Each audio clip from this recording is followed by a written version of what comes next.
Welcome to week 8 of the Coaches Show with Head Coach Aaron Dunham. I'm Zane Powers, joined by Head Coach of the Dumas Stevens, Aaron Dunham. Hey, thanks, Zane. Appreciate it. Glad to be here. Me too.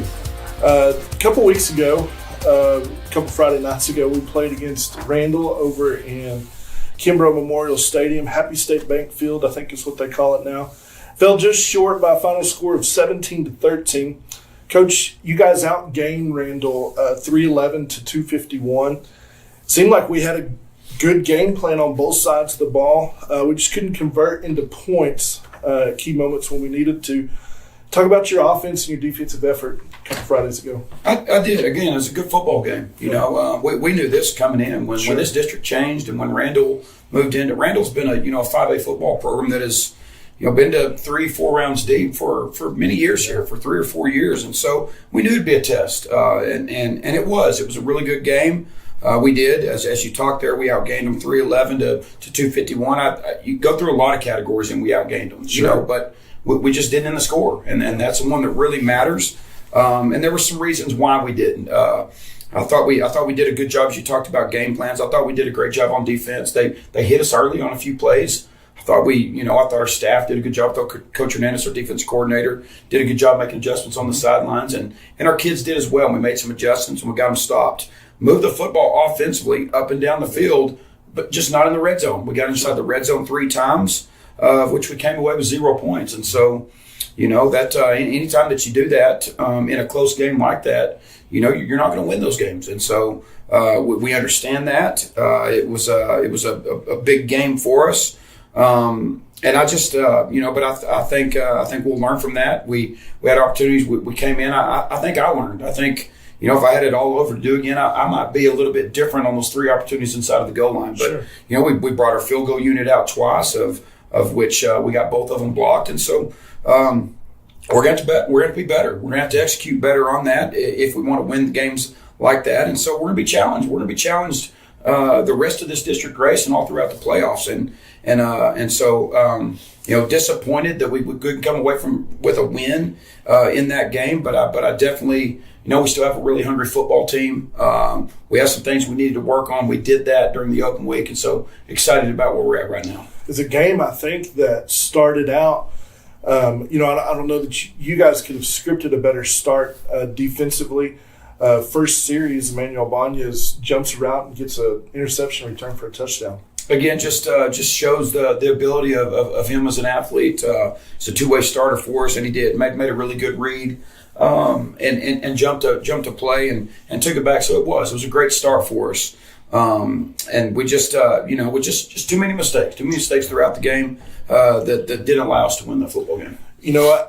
Moving the ball between the 20s, which, obviously if you think you can do, becomes a pretty big key. We were 9 of 16 on 3rd and 4th down conversions, which is really, really good. They went 4 for 12, and so you kind of look at those things and understand we did certain things really good. And I think, as you move kind of forward and, if you have some takeaways, obviously there's going to be things that you're going to learn from and want to do better.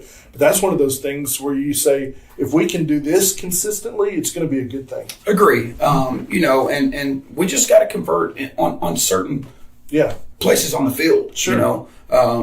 We got to convert when it matters, and it mattered. It mattered there 3 times inside of the red zone, and so we got to find a way to get in. We've evaluated that as a coaching staff. It gave us an opportunity to look at it and check ourselves and look at our goal line offense and really work on some things. And so excited about where we're at and just really, really ready to get back on the field. Oh, for sure. So this week we do turn our attention to a Pampa team that has been doing some good things as of late. They have. Pampa's a really good football team. They've got they had some changes. They had some staff changes from last year. They got a new offense coordinator, got a new defense coordinator, and Coach Robinson does a great job. Offense coordinator is an O-line guy, and you can tell by the system that they run and what they do. They do a great job running the football. They've got a freshman tailback that's really talented. 14 years old, almost rushed for 2,000 yards this season, and so he's really good. And by a very senior heavy offensive line that's doing a really good job. And so we're going to have to do a great job of being able to defend that, and then they're flying around and playing great defense as well. So another test, like it is every Friday night in this district. It's going to be one every night, and so we're going to have to be prepared and ready for this. And it's going to be a big time challenge for us. What do you think the Demons are going to need to do offensively to move and be able to score against this Pampa defense? Well, I definitely think we're going to have to be able to establish a run game. I do. I mean, that's something that we've always done. I know we talk about it a lot, but it's important. It's important to us, and so with doing that, I think we're going to have to continue to grow at a receiver position as well. Sure. If we are a team that's going to lean heavily on the run, I mean, people are going to find a way to try to stop that. So they're going to load the box, and when they do that, we're going to have to do a really good job of getting it to our receivers and spreading them out a little bit. We've seen a lot of success here of late with Oliver Ortiz. He's been a really, really deep threat, and we're going to have to be more consistent on getting him the football because he's really a playmaker. Yeah. And so, and then from what we didn't do well last week is our red zone offense. Sure. We're going to have to, anytime that we get down there, we're going to have to make sure that if we get inside the 5-yard line, we're going to have to leave with some points. Yeah. If it's not a touchdown, we're definitely going to have to leave with 3. And so that's something that I believe that we're going to have to do in order to be successful on the offensive side. You touched on this a little bit. They do have a freshman running back that is averaging just a little bit over 200 yards a game. That's not all they do. It seems like they pass the ball around and kind of move it around to some different guys as well. They do. What you see a lot is you think they're just run. Sure. Run. But off of that, they're a big play action team. They run the bootleg off of it, and they've got guys that can score there as well. They've got a sophomore wide receiver that's doing a really good job right now, and they spread it around. The quarterback is really looks extremely comfortable in what he's doing with their play action off their bootleg, and that's what they'll do. They'll lull you to sleep and run the ball, get your safety sucked in there and try to stop the run, and then they'll play action. And so we've got to be extremely disciplined in that aspect. Does this team, I mean, just from what little that I've seen of them on the couple Friday nights that we haven't had games where we've been able to kind of watch and see these other teams play, they kind of remind me a little bit of what we like to do. They do. They look very similar to us, I mean, a lot of times we base out of the inside and outside zone, and that's something that they're really doing as well. And they are, I mean, they're trying to play good defense and trying to run an offense that runs the football and controls the clock, and they're doing a great job of it. It's going to be a really good football game. I'm excited. I think it's going to be. It's always fun to come back home. It's been a long time since we've been at home, about a month since we played at home, and so it's going to be nice to be back in front of the home fans and be in the home locker room, be comfortable with that. I totally agree, but I'm ready to get on the field wherever it is. I'm not real fond of this open week. For sure. Let's take a look at the District 3-4A standings. Randall sits on top right now at 2-0. Of course, they defeated us in week 1, and then this past week they went on the road in a game where they were down 28-10, came back and beat Pampa 45-35. They were. I mean, that was a good ball game. We were at it. We had an open week, so we were able to go to the football game and watch it. And it was a game that went both ways. Some turnovers, some defenses took advantage of that and put points on the board. And Pampa went in the locker room at halftime up 11 points. And Randall just came back. The very first possession of the second half was Pampa had the football. Randall created a turnover, went and scored. And then I think got another turnover there and turned it and got another turnover after that. But it was just a back and forth ball game. And then finally, something that we've talked about here about Pampa and what they're having a lot of success with. I mean, Pampa was able to keep the ball on the ground, but then Randall flipped it and did it right back to him. That last drive was huge there toward the end of the third quarter or start of the fourth quarter. I think they went 80 yards and just drove it down and finally scored. And so that I think that was a big part of Randall being able to win that football game. Yeah, I think that last drive they scored on was like something like 7.5 minutes or something. It was. And they're early in the second half. They both just Randall came out and got the score, and then Pampa went right back down and scored, and then Randall after that I think sort of controlled it a little bit. And so it just proves what our district is. Those are really, really good football teams, and it's going to be that every Friday night. Yeah, there was a couple different stretches in that game where it was almost back-to-back plays. Both teams scored touchdowns. It was. That's what it felt like. Man, it was crazy. It was. Canyon right now sits at 1-0. They had an open week, the first week of district play. They defeated Hereford last week, I think 32-0 at home.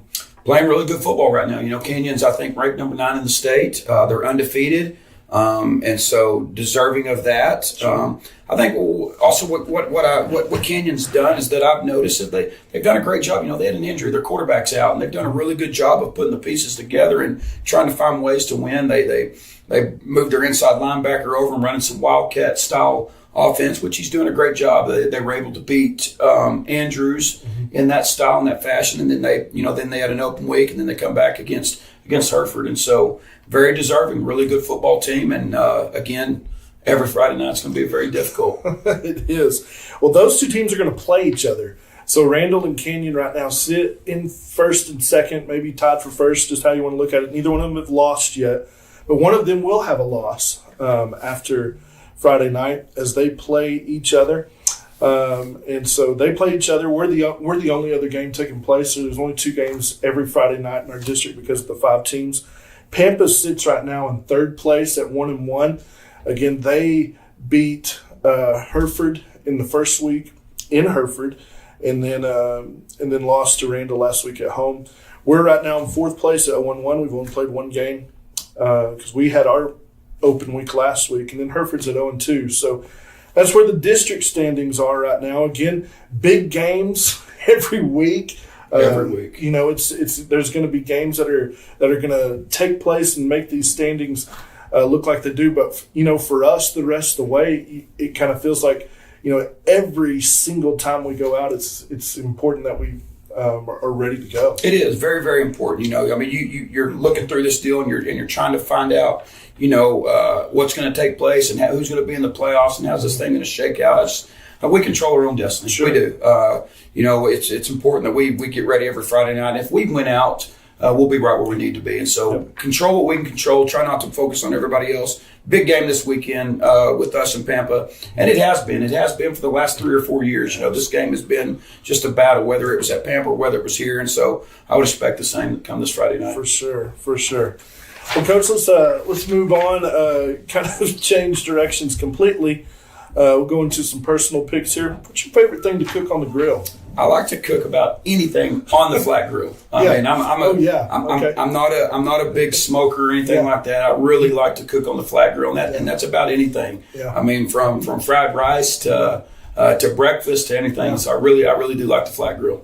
Do you enjoy cooking chicken or hamburger more, or steak?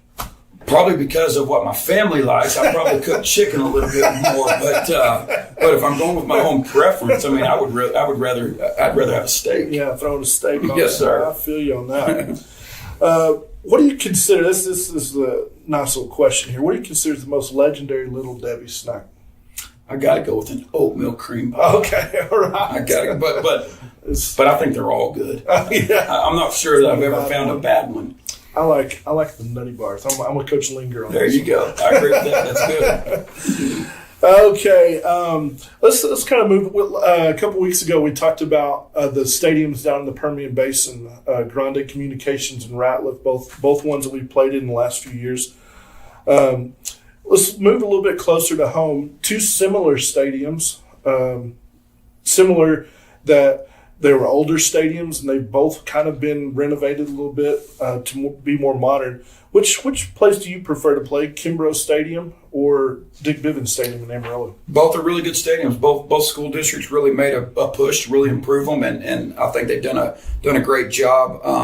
I really like either one of them, but I think Kimbrough's done a really good job. That was the first time last week that I was actually in there when they had the new locker rooms and everything. Yeah. I've been there before, but hadn't been in the new locker rooms, so they've done a great job. I guess the only drawbacks that the Kimbrough still has is maybe their press box, and I think they have future plans to fix that as well. And then maybe the entry into the stadium's a little bit difficult for the fans, and Dick Bivens as well. Just a really good football stadium. But probably I like Kimbrough just a little bit more. Now at Kimbrough, you might know better how this works because you guys are actually down there. Do they have? Is there 4 locker rooms, or is there? How does all that work? I believe there are 4 locker rooms, and so there's Randall has their own. West Plains has their own. Canyon has their own. Then they have one for the visitors. And so, however that takes place, I'm not for sure how they organize that, but where we were at, and I think they're all a little bit different and unique. I think they all have. I think the district did that just for the home teams, that they each have their own locker room, and it's unique and different. And so they did a really good job. Now, in the visitor locker room there at Happy Sobe Kimbrough Field, then they have the visiting helmets of all the teams that have played there, right? They do. Everybody that's played there. And that was when we first went in there. That was my first time. And it's really neat to just go around and see them all and try to guess off of their logos. Okay, but they do. They've done a really good job with that. And it's a pretty special stadium. That's neat. I like that. This past week was our open week. Talk about what some of the advantages are, first for the players and then for you guys as coaches. I think each year is unique as well. I don't necessarily have just like a script, written out and typed out that this is what we're going to do in the open week. We always meet. This year's a little bit different than it has been. It's a week later. Mm-hmm. And so we meet as a staff. We decide, hey, what do we think this team needs? Mm-hmm. Because each team is different as well. Sure. And so we evaluate that. A lot of times during a season, it's a time for a break physically. Mm-hmm. Sometimes you might have some injuries, some different things you're trying to get over. And then I think you've also got to judge your mental health. Yeah. Long seasons, we're year round around here. Our kids compete. They're not out of the competitive environment ever. They're in the summer doing 7-on-7 and lineman challenges and lifting weights. And so you've got to judge all that. Sure. And so we did. We met as a staff. We looked at that. It depends on what you're doing as well. Are you coming off a win? Are you coming off a loss? They're different. Yeah. If you're, it's really good if you're coming off of a win. That you can. But I do think any time in our open week that we've got to focus on the basics. It gives you a little bit of time that you don't necessarily have to dig into a game plan. You've got a week here where you can really work on special teams. You can really work on your fundamentals. You can get away from maybe all the team aspects that you're in, trying to master a game plan. And you can take that, a little bit of that pressure off the kids and the coaching staff, and just get out there and get better at what we do. And so that was our focus during our open week. I think as well, you've got to judge how to give them a little bit of time off, how to let them, because it is a time to regroup. And right for us, it is right in the middle of the season. I mean, there are 9 weeks still left in football if we play for a state championship, which we all want to do. And so we used it. We gave them Monday off. We let them have a little bit of recovery, a little bit of mental health. While our coaching staff, we met. The coaching staff, it really, it's more of an open week for the kids than it is the coaches. Sure. It really is it's really just as hard for us. We worked all day Monday. It was actually a staff development day. Kids were off. We worked all day Monday of getting what we call a mini game plan, try to get it together for Pampa, just so we have some things that we can work on. So we did that. We gave them off Monday. We practiced hard. Usually during a game week, we back off as the week goes. We didn't. We had 3 practices. They were all right around an hour and 45 to 2 hour practice, and we kept them the exact same. Full pads. We went Tuesday, Wednesday, and Thursday full pads, and then Friday. I think you've got to evaluate that every year. In my opinion, what you're missing on a game night is just the game speed conditioning. Something you're going to miss. And so we met as a staff. We believed that we need to come in Friday morning. We needed to really condition and lift our kids. And so we did that. We without just lining up on the line and going back and forth, we tried to organize it like a football game. 10 yards, 20 yards, 12 yards, 5 yards. And try to mix it within quarters. And hey, first quarter's over, second quarter, here we go. And we did. We conditioned our kids really well. And then we gave them after school Friday. They had off because the coaching staff was going to go scout. And so, I've been asked that a lot of times, like, boy, did you enjoy your break in your open week? Like, no, I still got home at 12:30 that night from a football game. And I just didn't have the stress of us having to coach it and all the emotions of a game. I was actually sitting up there as a fan and watching. So I guess that was a break. But besides that, we got home at 12:30 that night and put the vehicles up and we were back at it Saturday morning. So that's how we handle our open week. I think I caught you guys on the live stream there, just up there on the top row. We were. Yeah. So I think that's the coaches over there. But I think it's interesting for us, and we've kind of been doing this each week. Just kind of peel back the curtain a little bit. Sure. Talk about what you guys do and kind of, a difference in that of what's perceived of what's going on. So. Which is a lot, a lot of what your average fan sees is the 2.5 hours on Friday night. There is so much more to that, sure. And we're investing our lives into 14 through 17, 18-year-old kids, and it's been a blessing, but it's definitely it's a task each and every week. Sure. 100%. Well, let's move into our game predictions. We were perfect last week in high school games, yes. So we're looking really good right now. Maybe Press Pass will start calling us to do some predictions on some of these games. We're both 11-5 in the high school. I took a little bit of a lead, Coach, in the college, not because I'm smarter, just because I'm picking against you. We're just going to go different a little bit there. So we've got a few more high school games we're going to look at this week. First one is a big one for this district in how it's set up right now. Sure. I think both these teams are undefeated in district play going in to play each other tonight. Lubbock Estacado traveling to Brownwood. I'm impressed with the way that Lubbock Estacado's been playing as of late. I do. I think, really? Which we talked about early in the season, that we thought that this could happen. If they would, it was a new coach, new system, and so those kids were going through a little bit of that early. I think they've really done a good job and start pushing as of late. They beat Andrews last week. I think in overtime. Mm-hmm. But again, Brownwood is just a team that I believe is, to a lot of people, is a Region 1 favorite. And so I'm definitely going to take Brownwood at home in this game. That is a trip for a district game. It is. From Lubbock down to Brownwood. I agree. I think, what is it called? Gordonwood Stadium? Gordonwood Stadium. It's special. It's a neat stadium. Yeah, for sure. I think that Brownwood's going to get this one. Yes, sir. Another big game, I guess, in El Paso area. We don't talk about too much this because some of the stuff we just don't know about. But Lubbock, El Paso Riverside going to travel across town, I guess, and play at El Paso Austin. I don't know a whole lot about Riverside. I know that they're a really good El Paso team. They've had a lot of success. I know I think they played Springtown last year in the playoffs. They're just I know they've got a really good quarterback. I've watched him run at the state track meet in the 300 hurdles. I've watched him long jump, so he's a really talented athlete. I'm definitely going to go with Riverside in that game. Yeah, I think so too.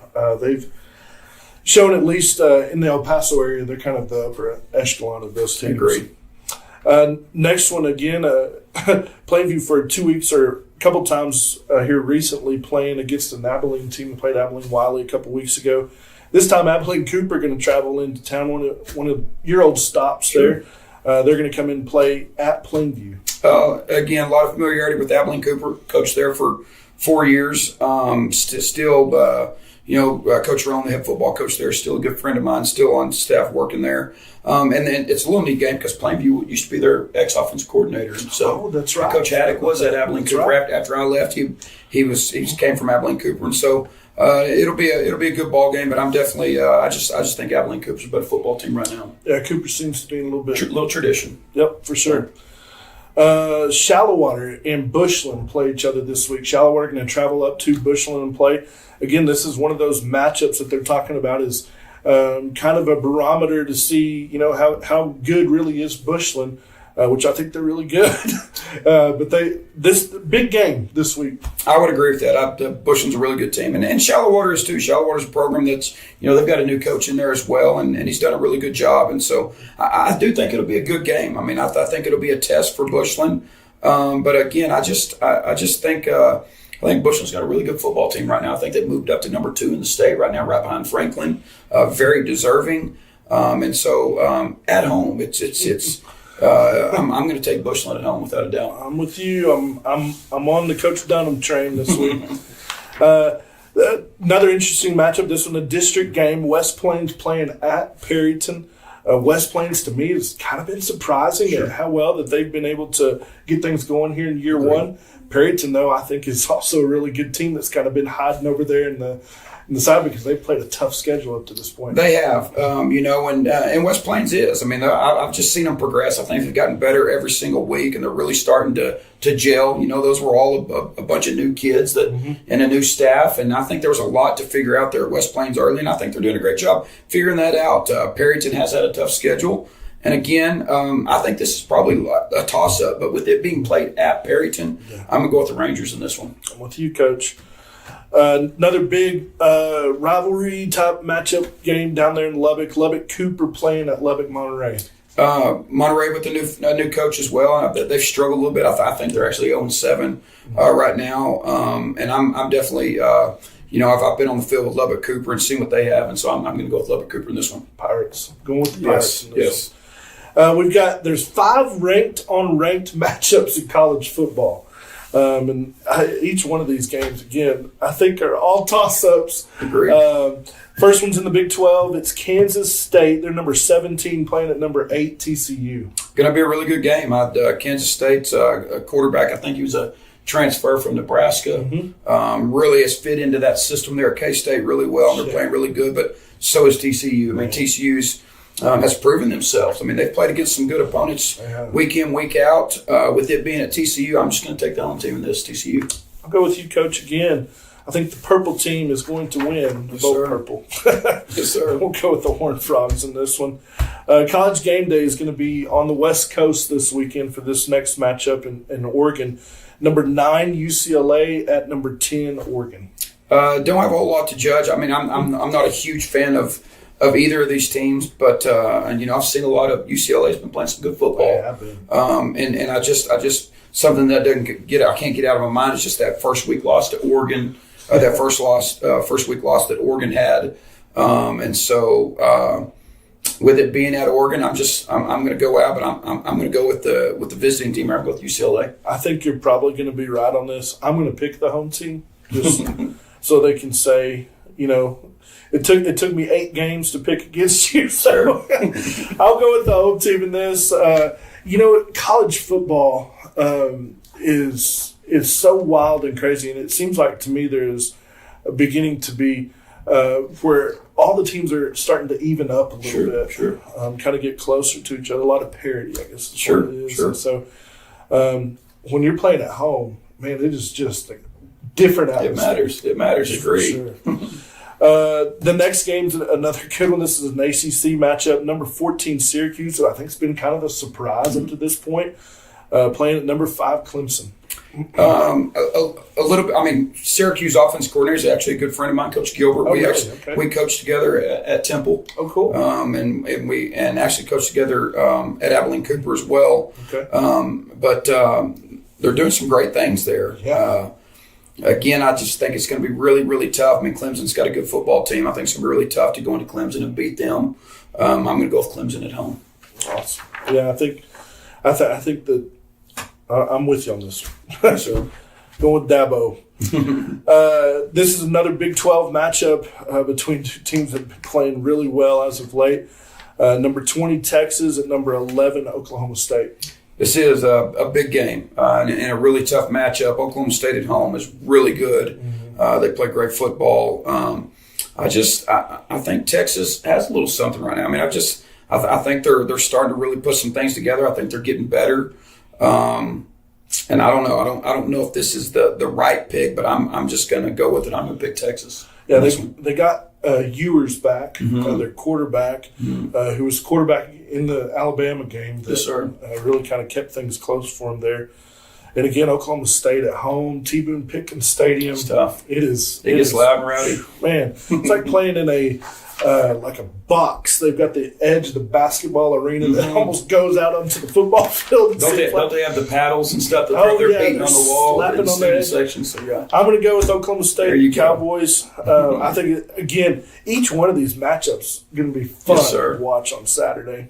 I'm not sure what time that game is, but if it's a night game, oh man, yes sir. The next one again this is the only SEC matchup that's in here. It's the last one we're going to look at, but it's number 24 Mississippi State at number 6 Alabama. I think it's a big one. I think it'll probably be closer than maybe people think. Mississippi State's done a really good job and is playing well as also. But I look at Alabama. I look at the game they just played in. I know Nick Saban's a little bit upset, and I think a lot of the players are as well. And I think their backs are against the wall a little bit. I think if they win out and then they win the SEC championship, I think they're in. I think they're in the college playoffs. If it goes any other way, I'm not sure that they are. And so I like an Alabama team with their back against the wall, coached by Nick Saban. So I'm taking Bama. I don't know what Alabama's record is under Nick Saban after loss, but I would guess it's probably pretty good. Think it would be. I would not want to be the Mississippi State Bulldogs. They're interesting to me. They're always intriguing. Any team is intriguing with Mike Leach because they can. He's such a great offensive mind. He is. And, they come up with some stuff. And Alabama's given up some points this season. So I think it could be interesting. But I think Alabama, I would not want to be on the field across from Alabama this week. I wouldn't either. Well, Coach, thanks for joining us again this week. Looking forward to another great District 3-4A football game tonight as we face off these Pampa Harvesters. Thank you, Zane. Can't wait to get back on the field. All right. Stay tuned as Dumas Demons get ready to take on the Pampa Harvesters from Demon Stadium tonight.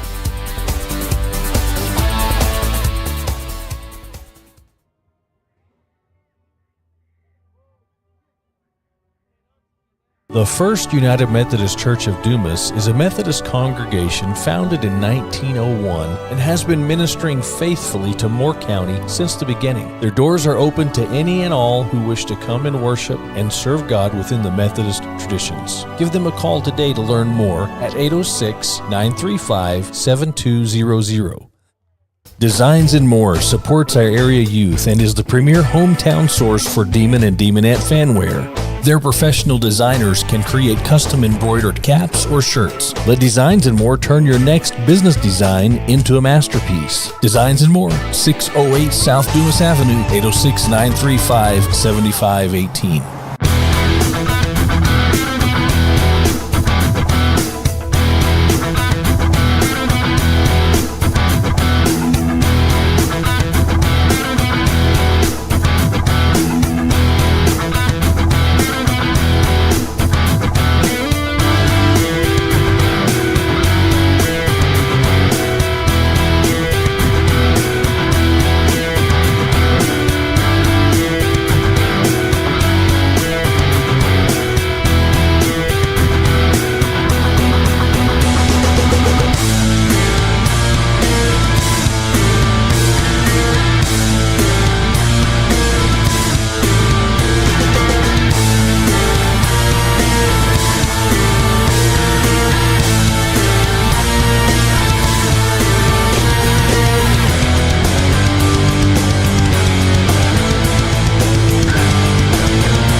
control of that ball game. Well, defensively, Pampa's giving up an average of 29 points per game. Yep. And I think the Dumas offense should be able to take advantage of that because Dumas offense has been proficient, probably scoring more than 29 points a game. Well, yeah, and what I saw in the short videos was that Pampa can be influenced with misdirection plays and that RPO play where they can influence the direction of the play and then go back the other directions. And then also I saw where Pampa was exposed with throwing a deep pass to maybe like Ortiz with speed to get behind the deep safety, because I saw Randall do that with their speed guy, that Nathan Baker kid, who is a speedster. So I think there's some opportunities here for Dumas to come out and score and play well. Well, Dennis, what are the keys tonight for Dumas to wrap up a victory? Well, I'm going to say forget that losing that 19 straight undefeated district wins. That thing is over. It's time to start a new one. That burden is off of me, so play free, play like you know that you can. And then the second thing I'd say, but use that misdirection RPO business that I was talking about. And then I think Ortiz and Waddell at wide receivers and the rest of that wide receiver core, they've got to have a big night tonight to back that Pampa defense up off that line of scrimmage. And when they do that, that'll open up some running opportunities for them. And then I hate to go back to that Randall game, but the special team kicking was not good in that game. So just execute your special team kicking game on field goals and extra points, and I think we'll be good. All right, it's time for us to make our predictions. I will tell you, as we're getting ready to make predictions, the captains have already met on the field. Pampa won the toss, and they chose to defer their option for the second half. So Dumas said, we'll take the ball. Pampa's going to defend the west end of the Demon Stadium. They'll move to the east. Dumas will be on the east end, moving west. Zane, what is your prediction for tonight? Well, I think after this game, we're going to say we wish we had a bye week before every game. And I think Demons are going to win big, 43-22. Say that again? 43. I thought you said 23. Okay. 23-22 would be a game. That would be a good. That would be. Well, I'm going to say Dumas is going to win 31-21. All right, well, I'm going to give our defense a better effort, and I'm going to say Dumas wins 35-13. I'll take it. So I'll take it. I'd even take the 23-22 that you thought he said. Yeah, that's true. I would take anything. That's true, yeah. All right, we're waiting for the teams to come out on the field, and when they get out on the field, we're going to have the national anthem here at Dumas Demon Football Stadium. And then when we come back, we'll be ready for the start of this Dumas Demon football contest as the Dumas Demons take on the Pampa Harvesters tonight. It's not too late to get out here. Come on and join this crowd. You could be here probably before the kickoff if you'll get in your car and come now. We'd love to see you here. The Dumas Demon pregame football show has been brought to you by Dumas Co-op, the Dumas Demon football broadcast presented by the DEDC. The Dumas Co-op was founded in 1947 by a group of farmers who possessed a strong work ethic, focus, and singleness of mind in building a 24,000 bushel facility which has grown over the years to approximately 9 million bushels. They recognize those same qualities in the Dumas Demon football team and wish them the best this season. From your friends at the Dumas Co-op, 600 Twitchell in Dumas. Your good neighbors at State Farm Insurance, Brett Stiegel agent, 610 East 1st Street in Dumas, wish the Dumas Demons the very best this season. We're proud of all of our area athletes and our wonderful school systems. We wish them success in all of their endeavors on and off the field. Remember State Farm Insurance agent Brett Stiegel for all of your insurance needs. Give him a call today at 806-935-9191. Like a good neighbor, State Farm is there. Go Demons and fear the fort. Cross-Threaded Embroidery is your one-stop shop for embroidery, t-shirt, or anything you need to promote your business, school, sporting event, or any occasion. We also offer heat press, window stickers, car decals, and magnetic signs. We pride ourselves on fast service, customer satisfaction, and quality workmanship, supporting Dumas and area towns. Come see us at 1220 North Maddox, Monday through Friday from 9 to 5:30 or call us at 934-4793. We look forward to helping you. The world depends on farmers, but who can farmers depend on? At Corteva Agriscience, teams are dedicated to serving farmers year-round. Pioneer Hybrid, an American seed brand since 1926, has proudly partnered with H&C Seeds for over 30 years. H&C Seeds have a proven track record of consistent placement of high-yielding corn hybrids, as well as phytogen cottonseed varieties that match your management style for maximizing yields. Whether it's Pioneer Hybrid corn seed or phytogen cottonseed, see H&C Seeds for the best fit on your farm. Good luck, Dumas and Sunray athletes. Back in 1947, just 2 years after the end of World War II, Woody's Furniture opened its doors. That's 75 years we've been a part of this community. So whether you need new furniture, new floors, or new appliances, from names you know and trust Woody's to take care of your family. At Woody's, you can get what you want today, with a variety of credit options as well. Come see us and see why Woody's Furniture has been the home of greater value since 1947. Woody's Furniture, 715 Bliss, on the east side of the square. It's prime time. Time to call Prime Components in Dumas for all your metal building needs. What makes Prime Components different? They manufacture their own sheet metal and trim. That makes for a faster turnaround time. Prime's experienced sales and service staff have a complete knowledge of the business, so they can help you determine which quality Prime product is right for your needs. Visit their website at primebldg.com or call 806-935-0141. Prime Components on the south side of Dumas on U.S. Highway 287. It's prime time. Hi, I'm Quita Jones, pastor at First United Methodist Church in Dumas. Our church supports our demons and demonettes. And as we do, we invite you to participate in our ministry. Sunday mornings for worship at 10 a.m. in our sanctuary and on Facebook Live at FUMC of Dumas. Please come and experience new life in Jesus with us at First United Methodist Church.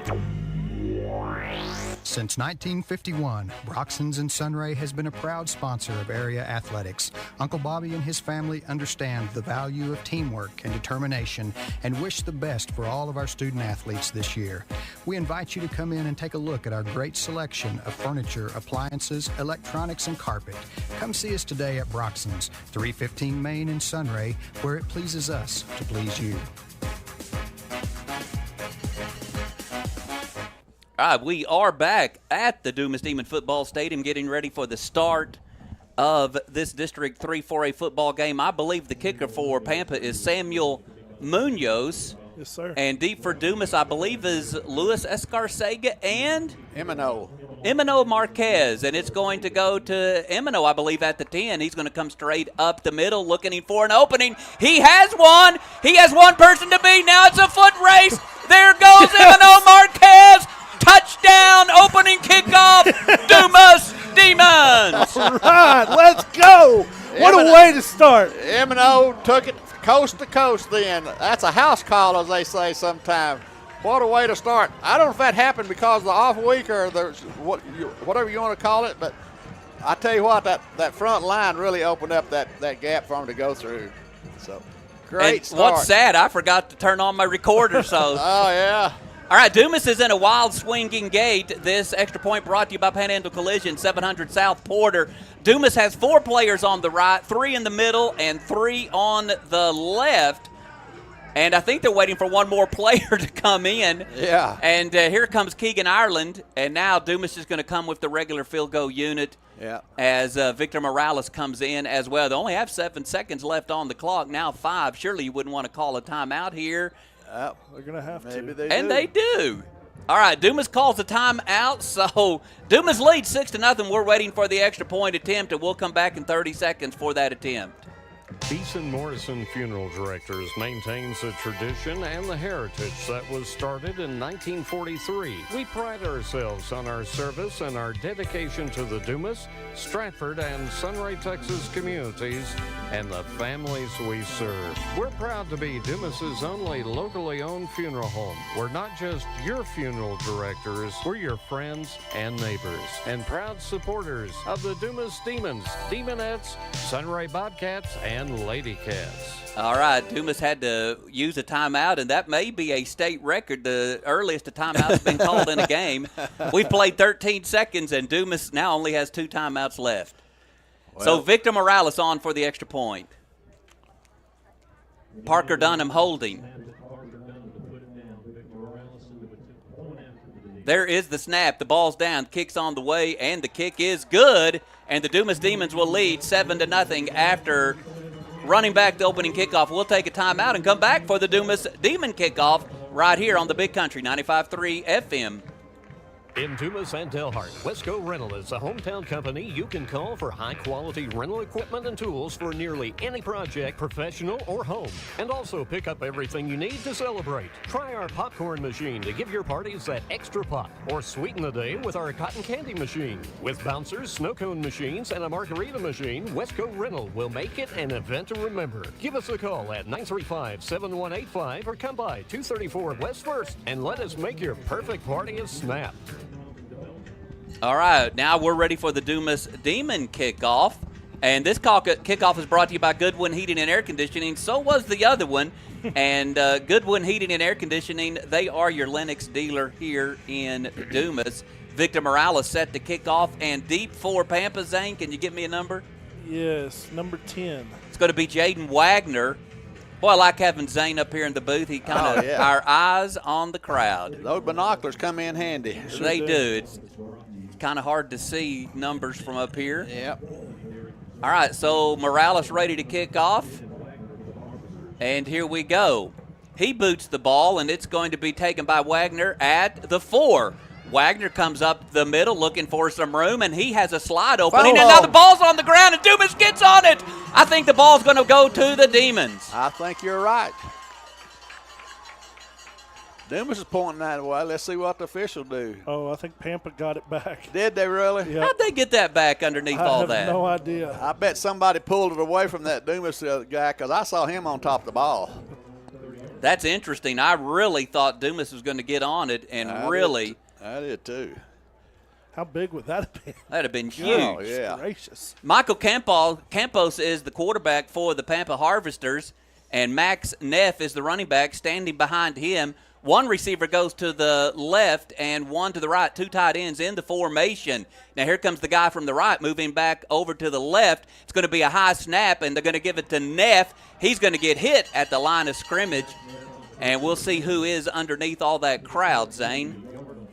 Well, looks like Arnaldo Hernandez, last one to come up. Number 52, was it? 53? 53, yeah, I think you're right. All right, Pampa back to the line of scrimmage. I'll start setting up that defense in a moment. This time 3 receivers crowded out here to the left, and they're going to give it to Neff again. And, he had a hole there, and someone came up and made a saving tackle there. Number 9, wasn't it? Yeah. Yeah, Caden Vinzer. Jaden Tovar is a defensive end. Arnaldo Hernandez, the other end. Hector Pando is the nose tackle. It is 3rd down and 7. 2 receivers on the right, 1 on the left. Now there's a blocking back. They're going to, this time Campos is going to keep it. He's dancing around. He's going to get hit by Panda, and he's going to get thrown for no gain. So it's going to be 4th down and 3 for the Harvesters. Well, he may have even lost a yard in that play, Darryl, but great defensive line play by the Dumas Demons.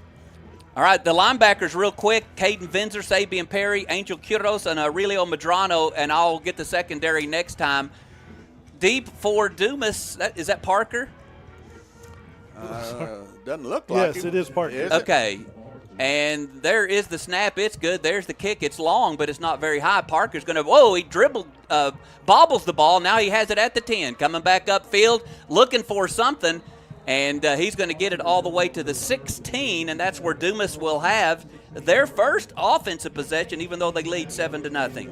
Well, when you open up the game with a kickoff return for a touchdown, this is the first play that you would have an opportunity to run from the scrimmage. All right, I can tell you right now that I believe Rodrigo Martinez is still the center. Dalton Levin is still your left tackle. Keegan Ireland has moved over to right guard. Thunder Mayo has moved over to left guard. And Jacob Roberts is your right tackle. Ibanez is going to get the snap. He's going to give it to the running back coming through. And I believe, was that Castrojan or Escarcega? I don't know, but number 40 for the Pampa Harvesters, he made a great tackle right there, and that number 40 was going to be Benson Martinez. He's a linebacker. He really played that play very well. That was Castor John, sorry. Okay, Castor John. All right, it's going to be 2nd down and 11. That play loses a yard. There are 2 backs in the backfield flanking Ibanez, 2 receivers off to the right, 1 to the left. And he's going to take the snap, and this – oh, no, he does hand off, and that's going to be Castor John running hard. He's going to get out to the 27-yard line. He picks up 11, maybe 12 yards on the carry. It'll be a first down for Dumas. Well, most of that was because he ran through some arm tackles and pulled the defenders with him to make that first down. That was really a great hard run by Castor John then. Boy, it's good to see the running attack take off like that for a 12-yard pickup. Well, Pampa right now is employing a 3-down lineman and maybe sneak up a linebacker to try to defend this offensive set for the Dumas Demons. Still, 4 linebackers. Yeah, 2 running backs right and left flanking Ibanez, 2 receivers to the right, 1 to the left. Pampa showing blitz here on the left, and this time it's going to be keeper as Ibanez does evade 1 tackler, and he moves on around the left side, and he'll pick up about 2 yards. He'll get out to the 30-yard line. It'll bring up 2nd down and 7. Well, again, hard running right then by Ibanez then to gain that critical 3-yard run right there. But I'm watching the Pampa defense. They're shooting some linebackers in there trying to disrupt the offensive set for the Dumas Demons. Yeah, Pampa basically ate in the box. Yeah. I can tell you Ortiz is split out wide to the right. 2 receivers on the left side. Now there's 1 back in the back behind Ibanez. The tight end goes over to the left side. Now here comes a man back in motion to the right. Ibanez is going to keep it. He's going to hand it off to Castor John around Marquez around the left side. And he's going to get out to the 36-yard line, maybe the 35. It's going to bring up 3rd down and maybe 2. Well, I know Dumas is going into the wind this time, but Ortiz out here on the side, he's on 1-on-1, and there's no deep safety for the Pampa Harvesters. I think there's an opportunity if they want to throw it to him. Let's see what they do here. Yeah, 3rd and 1 could be quite interesting. Yeah. After Dumas struggled in short yardage situations 2 weeks ago. Well, that's one of the things they wanted to work on in this off week. 2 receivers go to the left, 1 to the right, and Marquez is your pistol back. Now, there's going to be motion or timeout? Pampa maybe. All right, Pampa's going to call a timeout. We'll take it as well. Dumas has 3rd down and 1. We'll be back in 30 seconds. The golden rule is no inconsequential thing. At Happy State Bank, it's the very thing that drives everything we do, which might explain why we've been around since 1908 and why at nearly 60 locations across the great state of Texas, we're treating our customers the way we'd want to be treated, like family. And if you ask us, or any of our customers for that matter, that's worth more than its weight in gold. To learn more about joining our happy family, visit happybank.com, member FDIC. Happy State Bank, always bank on the bright side. All right, I can tell you right now, Dumas is going to bring in what they call a heavy package. Sabian Perry and Jaden Tovar are going to come in as blocking backs, and I believe Johnny Marquez will be the running back, probably out of the pistol set. It's going to be 3rd down and 1.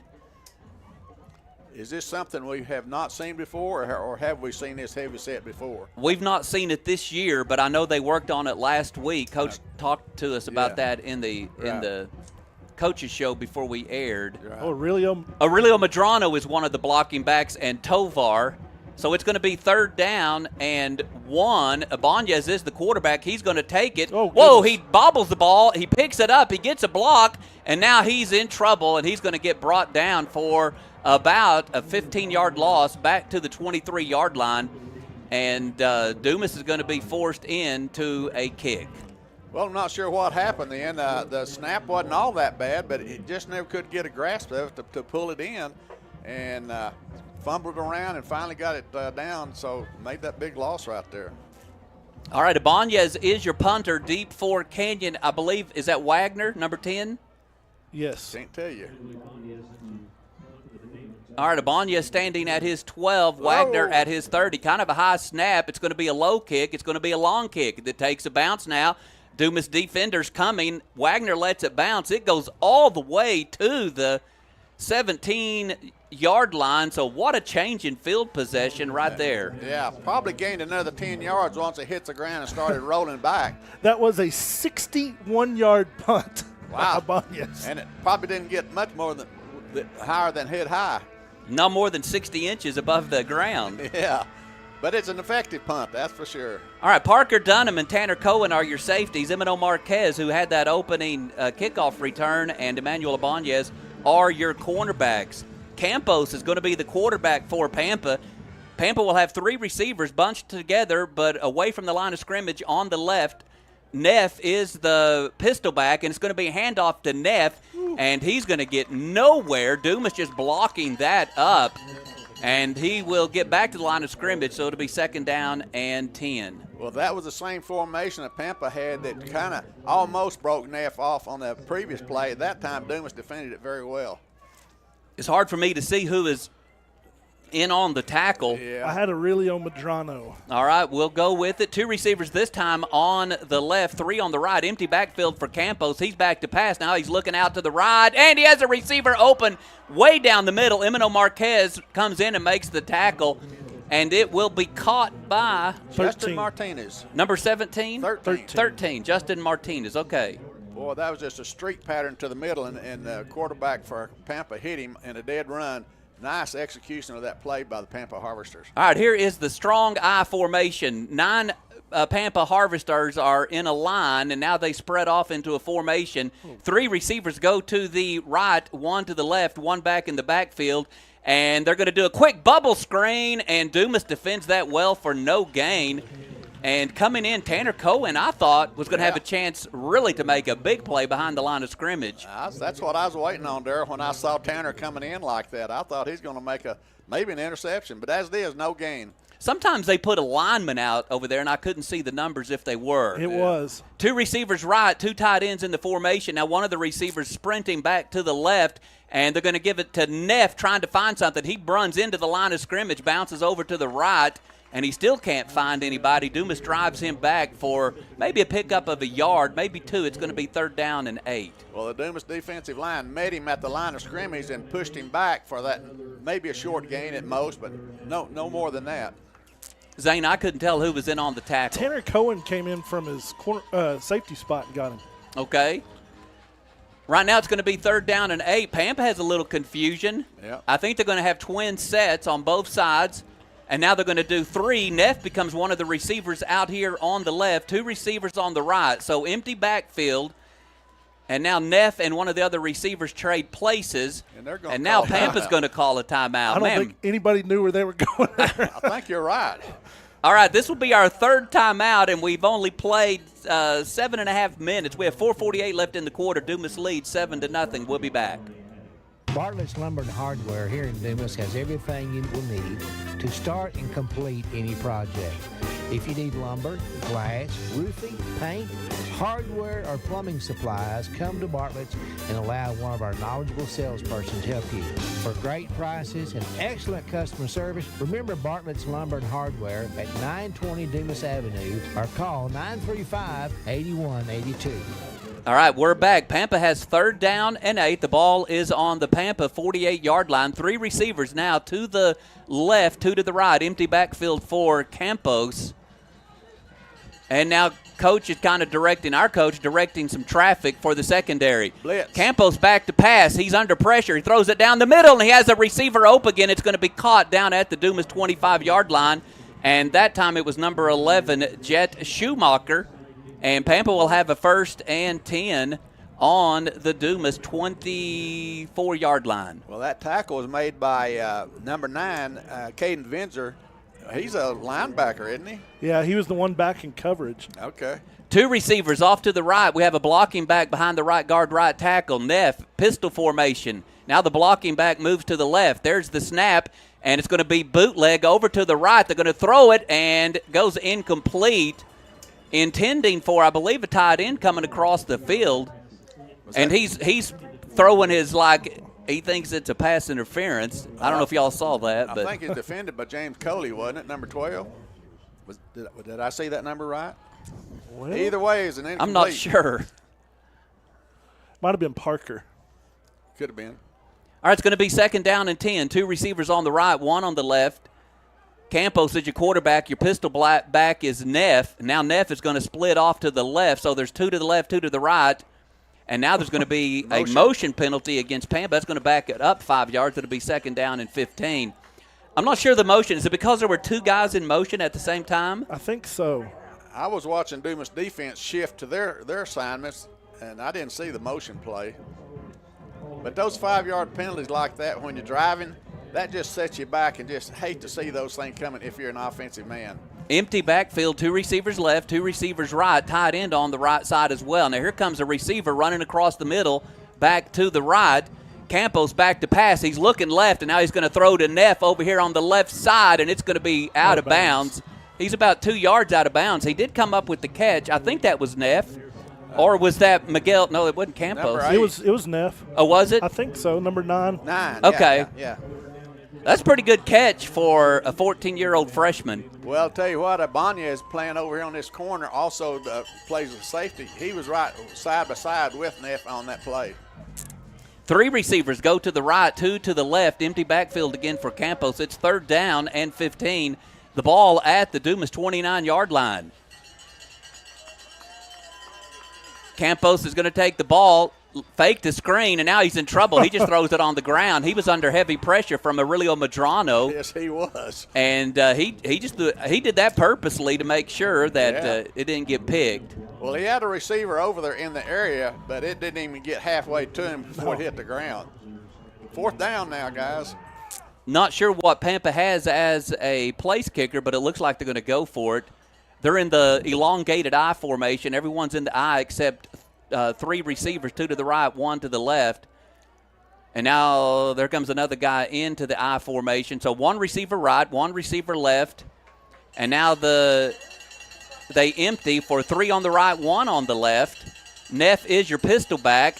And they're going to hand it to Neff up the middle. He has a little bit of an opening now. He slides a tackle. He breaks into the secondary. He goes in for a 29-yard touchdown run. And you don't see that from Dumas defense very often. No, that was a nice run by Neff because he chose his hole. But I tell you what, that Pampa offensive line had a hole that you and I could run through. That was great blocking by the Pampa offensive line. This extra point is brought to you by Panhandle Collision. If you have hail damage, give them a call. They offer paintless dent repair.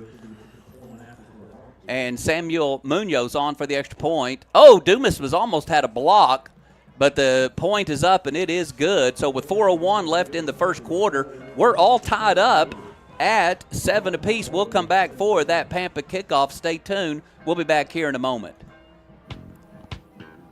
If you think Cultivate of Dumas is just all about plants and flowers, well, think again. While they do have a beautiful variety of flowers and plants, along with whatever your yard needs to stay green, weed-free, and growing strong all summer long, they also have clothing and accessories, gifts, and home goods. Pop in and see them today at 503 North Maddox, 935-2894.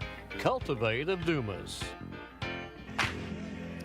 Pampa goes on an 84-yard drive. They're helped by 2 third and long passes that got them down inside the 30-yard line, and then they score on a 29-yard run by Max Neff, and the extra point was good. We're tied up at 7. This kickoff is brought to you by Goodwin Heating and Air Conditioning. They're at 519 North Dumas Avenue.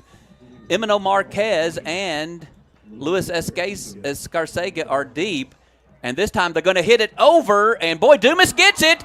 And I don't know who has the ball, but he's going up the Pampa sideline. Is that Johnny Marquez? Johnny Gutierrez, I think. Johnny Gutierrez. And they were trying to do a blooper, and they just ran right past him. That was a strange play right there. I'd like to see replay on that one. But, yeah, I thought Pampa was going to get it, and then Dumas came up with it. Down the sidelines it goes. Dumas is going to have another great opportunity on this second series of downs, I guess, that they've got heading, don't they? Ball's going to be on the 38-yard line. 38 of Pampa. Yeah. Dumas offense comes off from the line of scrimmage to the field to play, or from the sideline to the field to play. Oliver Ortiz, keep an eye on him. He split out far to the right, but they do have deep safety help now. Yep. 1 receiver to the left, 2 tight ends in the formation, and then we have a pistol back, and I'll let Zane tell me who it is. I think it's Marquez. Yes. And Marquez is going to get the handoff. He has a big hole running straight up the middle. He's going to get about 13 yards down to the 24-yard line. make it 14 yards, and Dumas will have 1st and 10 on the Pampa 24. Well, we've seen Marquez do a great bit of stuff on his kickoff coverage. He's showing now that he can be a running back as well. And he's only a sophomore, guys. Yeah, he is. Pretty good-sized kid. What, 175 or so? All right, we have 2 tight ends in the set. We're kind of in a diamond formation. We have backs on the right and left side, and it's going to be a quick pitch to Oliver Ortiz going around the right or left. He sheds 1 tackle, but he's not able to shed the next. He goes forward for 2 yards, maybe 1 yard, 2nd down and 9. You know, a play like that can set up another play coming back this direction if they want to set up in that same formation again. The Pampa's running with a 3-down lineman and 4 linebackers, and they're keeping everybody close to the line of scrimmage to keep Dumas from establishing a running attack. I think that'll open up the passing attack later on. Well, they are protecting Oliver Ortiz over here on the right because they have deep safety help. 1 receiver left, 1 right. Now we're going to have 2 tight ends on the right side. Johnny Marquez is the running back. He's going to get the ball. He's running off to the right. He puts his head down, bowls forward to the 20-yard line. He'll pick up 2 yards. It'll be 3rd down and 6. Well, it'll be 3rd and ball's on the 21-yard line, I believe it is. Dumas would like to go ahead and get a 1st down, but they're in field goal position now, I think. All right, Dumas comes to the line of scrimmage. Same formation, 2 tight ends in the set. 1 receiver right, 1 left. Johnny Marquez is your running back. Ibanez ready to go. He takes the snap, and he hands it to Marquez. Marquez has some momentum, and he's going to be about 2 yards short. It's going to be 4th and 2, and we'll see if what we're going to do. I think he's gambling because I see the beefy formation with Aurelio Medrano, Jaden Tovar, and Sabian Perry coming in. Well, we didn't get to see the execution of this play a while ago because Dumas didn't handle the deep snap very well. All right, so 4th down and call it a long 2. Ibanez takes the snap, hands it to Perry. Perry goes around the left side. He has an opening. He gets inside the 10-yard line all the way to the 6, and Dumas gets the 1st down and more. They have 1st and goal. I say just keep this group of young men in there. No kidding. I tell you what, Perry made a great cut to make that last 5-6 yards on that run. That was a great run right there. He's fast. He is. That was a great execution. All right, Perry is your pistol back, and we have 2 blocking backs behind the right guard, right tackle, left guard, left tackle. And now we're going to put Medrano in motion, kind of in the center position, but it's going to be a handoff to Perry again, and he's going to go forward inside the 5 down to the 3-yard line. So he picks up 3 yards. It'll be 2nd and goal from the 3. Well, Dumas moved their blocking back from one side over to the strong side, and they had 3 blockers right over on this edge to make him give him a chance to run in for the touchdown. So he earned every single one of those shots. Yeah. All right, same formation. We're just going to call it the beef package. And Ibanez now is going to have Medrano back over on the left side. And this time it's going to be Ibanez coming left. He turns inside, and he will be touchdown, Dumas Demons. Well, that was just a struggle to get across, but Dumas had that beefy set, as you called it, in there, and they just kept pushing, and Ibanez made some great moves to go ahead and score that touchdown. And we're at 32 seconds to go in this first quarter. Dumas now scores again. All right, the extra point is going to be brought to you by Panhandle Collision. If you've been involved in an accident, come see them for estimates and then get some good service from Panhandle Collision. Victor Morales ready for the extra point. Parker Dunham will hold. The ball's down, the kick's on the way, and the kick is good. So with 32 seconds left in this quarter, Dumas leads 14-7. We'll be back for the Dumas Demon kickoff. We're going to hear from some of our sponsors. We will be returned. You've got to think Wink for AC repair or installation. Think Wink for AC with 0 aggravation. Winkleman Heating and Air Conditioning. Think Winkleman Heating and Air, 501 South Dumas Avenue for repair or replacement. 806-935-6327. Think Wink. All right, we're back. Dumas goes 38 yards. They score on a 3-yard run by quarterback Emmanuel Ibanez. The extra point is good. 32 seconds left in the quarter, and Dumas leads 14-7. And this Dumas Demon kickoff will be brought to you by Goodwin Heating and Air Conditioning. Give them a call for your home climate needs. Wagner's deep for Pampa. He's standing at his 10-yard line. Morales this time hits it. He hits it deep. Wagner's going to take it on the 10, coming back up the middle. Now he's going to go toward the Dumas sideline, runs into his own player, and he'll be brought down at the 32-yard line. And at the bottom, Vinzer was one of the tacklers, but if this young man would turn around, I could tell you who the other one is. Dustin Coy? Number 7, I believe. Nathan, no, it couldn't be Nathan. It was a Coley. Coley?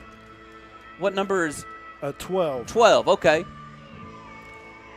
So Pampa comes out, and they trail now 14-7. The Dumas defense looking to make another defensive stand. This will be the last 24 seconds now that Pampa has the wind in this half. Yep.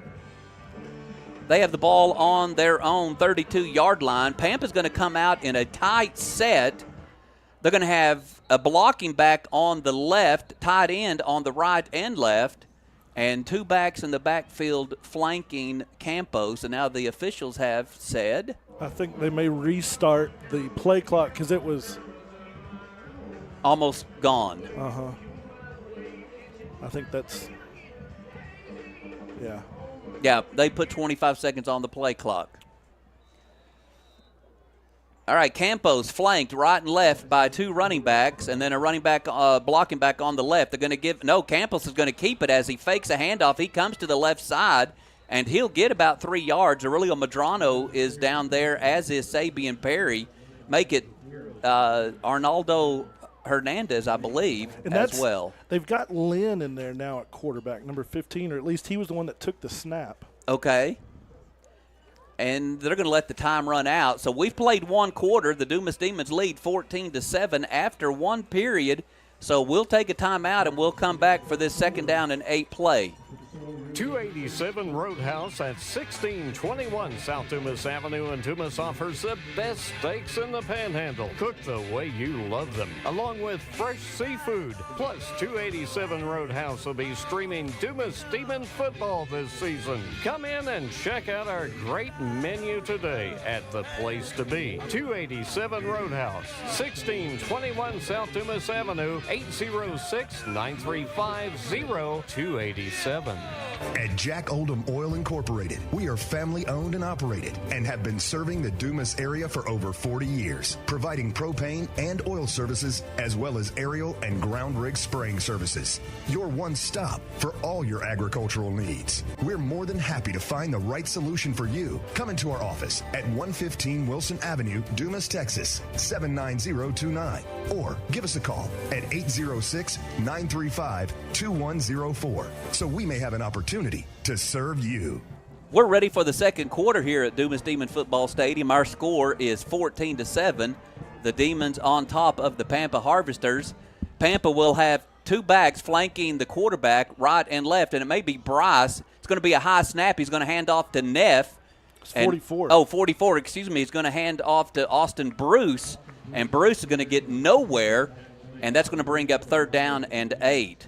Well, Pampa in that 1st quarter had some success throwing the ball with the wind. I'm not sure what they'll want to do throwing into the wind. And it's a pretty stiff wind. I don't know what it is, but it's pretty stiff out there. I think Campos now has come back in, and Pampa will send a receiver right and left, and they're in that elongated I. Everyone else is in an I formation, and now they move out where there will be 3 receivers on the left, and I think one of them is an offensive lineman, one on the right. And they're going to hand it to Neff up the middle. And Neff, man, he just bowls over someone. He's going to be about 2 yards short of the 1st down. It's going to bring up 4th down and 2. It'll be interesting to see if Pampa goes for it as they have it on their own 46-yard line. Well, that time Neff didn't try to miss the tackler. He tried to punish the tackler. He did. I was impressed with that hit. Yeah, me too. Pampa lines up like they're going to go for it with 2 receivers right, 1 to the left. Neff is the pistol back behind Campos. Maybe just trying to draw Dumas off sides. And Pampa moved over on the far side, and they just threw a flag. Yeah. Well, that'll take that out of the equation. Yeah. I think they were just trying to – I don't think they had any intention of running the play. I think you're right, Darryl. And that time they tricked themselves. But that's exactly what they was trying to do. Unless they're lulling Dumas to sleep and had him do that on purpose, and now they're going to do a fake punt. How about that for coaching? Well, they're tricky over there. I know that is taking some risk. Yeah. All right, there's the snap. There's the punt. Boy, it's not a very long punt, but it is a high punt. Parker's waving everyone off, and it just kind of takes a pitching wedge bounce at the 35, and that's where Dumas will have it 1st and 10, their first possession of the second quarter with 10:25 left in the half. Demons lead 14-7. Well, that first quarter is kind of exciting, guys. We had an opening of the game, a kickoff return for a touchdown, but Dumas. Pampa came back and scored on some passes. Dumas came back and scored later on. So there was a lot of action in that first quarter. All right, Dumas going to start with 2 receivers left, 2 receivers right. And is that who's the pistol back? Marquez. All right, Marquez is the pistol back. Ibanez is your quarterback. Ibanez is going to take the snap. He's going to hand it to Marquez. Marquez looking for something inside. He's still on his feet, trying to move those feet. He'll get 2 yards. He's hit by those linebackers pretty quickly, and that'll bring up 2nd down and 8. He also ran into the back of his offensive blockers up there trying to open that hole for him. But, yeah, they're going to give him 2, maybe 3 yards at most. He did hit that hole fast, though. Yeah, he did. Man. Yeah, he did. 2 receivers again to the right, 2 to the left. And Marquez is still your pistol bag behind Ibanez. I'm wondering if we're going to throw a ball yet. I don't know. Got deep safeties. Here goes a man in motion, and they're going to hand. No, they are handed. That's Signs. He's going to go around the right side, cross the 40. They're going to say he's out of bounds at the 40. So he picks up 3 more. It'll be 3rd down and 5. I guess they knew Ibanez didn't keep the ball because I'm telling you, had he kept it, yeah, we'd have been shouting touchdown Dumas Demons. Yeah. Well, Randall was able to use that RPO business to kind of confuse the Pampa defense. I'm not seeing Dumas do that tonight. Maybe later, but not so far. 2 receivers again, right and left. It's 3rd down and 5. Ibanez has Johnny Marquez behind him. Play action. This time Ibanez does keep it. He follows Marquez up the middle. He's going to have a 1st down. Then he gets slung forward about 5 additional yards, so thank you to that. He's all the way to the Pampa Harvester 45-yard line, and that's another Dumas Demon 1st down. Well, that center guard combination opened up some holes right then for Ibanez to run through. 3 receivers flank out here to the left, 1 receiver over to the right. And I believe the right receiver is Oliver Ortiz. Yes, sir. And Signs, Waddell, and Jace Harris, I believe, over here on the left. 1st down and 10. There's the snap. It's just going to be a quarterback keeper. Boy, Pampa saw that. Ibanez pulls away from the first would-be tackler, and he's able to gain 4 yards from what looked like at first is going to be a loss. It probably should have been a loss, except for Ibanez pulled away from that tackle. Number 40, I think it was, Benson Martinez, who's crashing. He crashed earlier to drop Dumas for a loss. That time, Ibanez was able to pull forward for at least a little bit of a gain. 3 receivers again to the left, 1 to the right. And I believe is it Johnny Marquez still your running back? Yes, sir. Okay. He's in the pistol back formation. There's the snap. Play action. Here we go. They're going to throw it across the middle. It's going to be Hayden Waddell at the 30. He goes inside. He's going to get thrown down at the 25. He'll get it down to the 21, and that'll be another 1st down for the Dumas Demons. I think Dumas can run that same play whenever they want to because Waddell's over here one-on-one most of the time, and if Pampa's defense softens up just a little bit, that creates some gap for him to throw to. And what that really does is create some gaps to run through. Yeah. Same formation, 3 to the left, 1 to the right. Johnny Marquez is your running back. There is the snap. Back to pass is Ibanez. That's an incomplete pass, isn't it? Or is it not? I would say it was because the hands went forward. Yeah, I mean they're gonna give it to Pampa. They're talking about it. That's incomplete. Yeah, coach is out there saying that's incomplete, buddy. Because his hand went forward and then he wanted to pull it back, and they're going to come talk to coach over here. I bet they give it to Pampa. Otherwise, they wouldn't come talking to coach. They're going to tell him why they think he dropped the ball instead of why he was trying to throw the ball. Yeah. Coach goes coach back. Is not happy. Nope, it is going to go over to Pampa, I almost said Canyon because that reminded me of something. But well, anytime you got the ball in your hand and you start forward with it, to me, and the ball comes loose and nobody touches you, that is an incomplete pass. And if it's anything, it could be intentional grounding. But anyway, it's going to be 1st and 10 for Pampa on their own 19-yard line. We have 7:26 left in the half. Dumas leads 14-7. Pampa now, after the elongated I, has 3 receivers to the left, 1 to the right. And I think it's Campos in as quarterback, and he's going to throw a quick bubble screen in and out of the hands of the intended receiver. And that will bring up 2nd down and 10. I thought someone was going to get it off the tip drill. That's what I started saying. I thought that was a tip drill, but as it is, it wasn't. But they tried that bubble screen over there, and they've done that before in this ball game. So far, it hadn't worked. 2nd down and 10. Pampa bringing in some substitutes. They will have a receiver over on the left side. Yeah. And I think he's defended there by Ibanez. Yes, sir. And now 2 more receivers go over to the left, and Dumas spreads out there as well. 1 receiver to the right, and then Neff is the pistol back behind Campos. Campos is going to get it. He's going to hand it to Neff. Neff looking something for the left side. He does break a tackle, and he's going to get a 1st down. He's finally tackled at the 32-yard line, but he will pick up about 12 yards. It'll be 1st and 10 for Pampa at their own 33-yard line. Well, I think Dumas sniffed that play out because they didn't move a whole lot of players over there to defend that bubble screen over there because Neff ran it this way. Pampa quickly, 3 to the left, 1 to the right. And this time they're going to hand it to Neff, and he's trying to find something up the middle. And this time I'm not even sure Pampa was ready for that play. I saw linemen just standing up, and Dumas able to stop that for no gain. It'll be 2nd down and 10. Well, it's going to be a line of scrimmage game right now, and Neff is the running back. And he's 14 years old, a 9th grader. He's kind of limping right now. 3 to the left, 1 to the right. And this time they're going to play action, do a quick bubble screen, and they have a receiver open, and they're going to get it out to the 40. I think he got a favorable spot out to the 42. I think he should have been around the 40, 41. Yeah. It'll bring up a 3rd down and 1, maybe 2 for Pampa. Well, that's just that quick screen pass out there, and they were able to execute it that time. Well, you almost have to get out there and defend it, and Dumas had been leaving a couple inside to defend Neff. Yeah.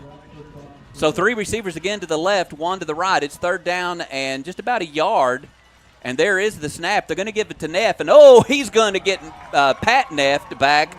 And I believe that was Pando, wasn't it? It was. Pando along with 53, was it? Or 45 maybe. Jaden Tovar. Yeah, I think both of them teamed up to put him on a dead stop. That's going to lose a yard. It'll be 4th down and 2. Pampa brings a punt team out. Parker Dunham will go deep. The ball's on the 41. Pampa would need to get to the 43 if they're going to try some kind of fake. I think Dumas is aware that they might. And they do snap it to the punter, and he does kick it. It's a high kick. It's even a long kick. Dunham's going to pick it in at the 25. He's coming toward the Dumas sideline, and he's going to get hit at the 37-yard line, and that will be a 1st and 10 for Dumas. I do see a flag, and I think we're going to have a blindside block. And now here comes that's a mouth guard or something coming out. So did you see a flag? I thought I saw a referee picking up a flag, but maybe not. Okay. Well, as it is, Dumas had a great drive going before this time right here and just happened to have a turnover. Now then they get the chance to go back and do it again. With 5:20 to go in this first half, Dumas up 14-7. 2 receivers left, 2 to the right. Johnny Marquez is your running back. Your pistol back behind Ibanez. It's going to be Marquez. Big hole, and now he squeezes over to the left side, and he's going to be brought down, but he's going to pick up 6 yards. And coming in from the secondary, I believe, is number 1, Pedro Hernandez. Well, I'll tell you what, Marquez, we haven't seen him a whole lot as an offensive running back like this, but he's been pretty impressive tonight. He's hitting the hole hard. Yeah, he has.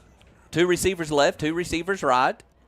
2nd down and about 2, the ball on the 44-yard line. Signs goes in motion back to the right, but they're going, no, this time it's going to be Ibanez does a quarterback keeper. Boy, he breaks a tackle. He's back out in the opening. He's going down the Dumas sideline. He's twisting, turning, and then finally knocked out of bounds at the Pampa 20-yard line. And it'll be a 1st down for the Dumas Demons on the Pampa 20. Well, once he got over here and did a great job of escaping all that, but once he got over here on the sideline, he started running right behind Waddell over here as a wide receiver, and he just kind of got behind him and followed him down to where he is right now. So make me a path, Hayden. Yeah, that's right. 2 receivers left and right. Johnny Marquez is your pistol back. Dumas has 1st and 10 on the 20. Dumas leads 14-7. We have 4.5 minutes left in this first half. Banez ready. He takes the snap, and he's going to hand it to Marquez. Marquez breaks away from the middle of the line, comes out to the left. He'll get it down to the 14. So he picks up 6 yards on that. It'll be 2nd down and 4. Yeah, well, I'll tell you what, that offensive line is really doing a great job of blocking, too. And then Pampa's putting down a 3-down lineman, and everybody else is linebackers or corners, whatever you want to call them. So they've got a lot of people on defensive line, but Dumas right now has been able to defeat that. It's going to be 2nd down, 4 yards. The ball at the Pampa 14. 2 receivers again, right and left. Marquez is your running back behind Banez. Signs goes in motion back to the right. They're going to give it to Marquez going up the middle, and this time he only going to get about a yard to the 13. It'll bring up 3rd down and 3. Well, he ran into 2 defenders right then, and it really didn't have a chance to break loose, but looks like Denver's going to bring in a tight end and 21. Who's that? That's going to be Yahir Castrajan. Yeah, the tight end was number 86, I believe it was. That'll be Ehon Bittnell. Okay. Ian Bittnell. Ian, yeah. Ian. I don't know where I think I've got that spelled wrong, and so I say it wrong. All right, 2 receivers go to the right, 2 tight ends in the formation, 1 left and right, 2 backs flanking Banez. It's going to be 3rd down and 2. Banez takes it, and he's going to hand it off, and that play didn't work at all as Castrajan, I believe, got the handoff, and then he gets trapped behind the line of scrimmage. He'll lose yards back to the 20 and bring up 4th down and 10. And here's where you may see the field goal unit come on. Yeah, well, he was kicking it from 40, 50 yards in pregame. Yeah, in this direction, too. Yeah, that's right. All right, Parker Dunham's going to be your holder. Victor Morales is going to be your kicker, and Emmanuel Abanez is your snapper. Not many teams moving the quarterback to snap the ball. No. All right, this is going to be a 37-yard field goal attempt as it's going to be put down at the 27. There is the snap. It's good. The ball's down. The kick's on the way, and the kick is no good, off to the right side. And so Pampa thwarts another Dumas attempt, and Dumas has had it twice down here inside the 20 and come back empty. Yeah. But as it is, we have 2:57 left in the half. Pampa gets the ball, and Dumas has the lead. Yeah. That's the thing about kicking it from that point is they just get the ball from that point. Yeah. Right there at the 20, and so it was long enough. Yeah. Just off to the right. Off to the right. Just didn't get a good angle on it. Yeah, which was different from what we saw a couple weeks ago. They were having trouble just getting the kickoff. So. It was slow motion on that. Yeah. So that was an improvement over what we saw a couple weeks ago. For sure. Could it be Tanner Cohen time? Could be. All right, 3 receivers out to the left, and then there's a tight end on the right. Neff is your pistol back behind Campos. It's going to be 1st down and 10. The ball at the 20-yard line, and it's going to be Neff trying to come up the middle, and it's going to be Neff hit by Dumas linebackers, Dumas linemen. No gain to be 2nd down and 10. Daryl, I think I see the Dumas' orthopedic surgeon. It's also the team surgeon. I see her down on the sideline. And I had an episode this week where I fell off a ladder and kind of got bunged up. And I told her, I said, you got to get me fixed up so I can walk up the stairs to get to this ball game. And she said, I'll do it. So if that's her, she did her job. Yes, she did. You made it up here. I did. It took you a while, but you made it. A little slow, but I made it. Yes, sir. Two receivers right, 1 to the left. Now Neff goes in motion to the right. They're going to do a quick screen out to him. He bobbles it and then brings it in. And then he gets a hit immediately, no gain. And that's Sabian Perry on the tackle. And Tanner Cohen was coming up next. So it'll be 3rd down and 9. Well, I didn't give the name of that orthopedic surgeon, but she's new to Dumas. Her name is Dr. Riley. There you go. We're glad Dr. Riley's in town. Yes, sir. 1 receiver spreads to the far left. And now there's 3 receivers bunched in by the offensive tackle on the right. And then 1 more receiver out here to the far right. And now they're just going to do a fake pass. Campos keep it, trying to get around the left side. And They must have seen that in film because that didn't go anywhere. Was that Sabian Perry getting on the tackle or Vinzer? I think it was Perry. All right, that's going to bring up 4th and 9. Pampa will punt the ball away. We have 1:32 left in this first half. And looks like Dumas is going to use their final timeout. So we'll take that 30-second timeout and come back for this punt. This Dumas Demon football broadcast is presented by the DEDC.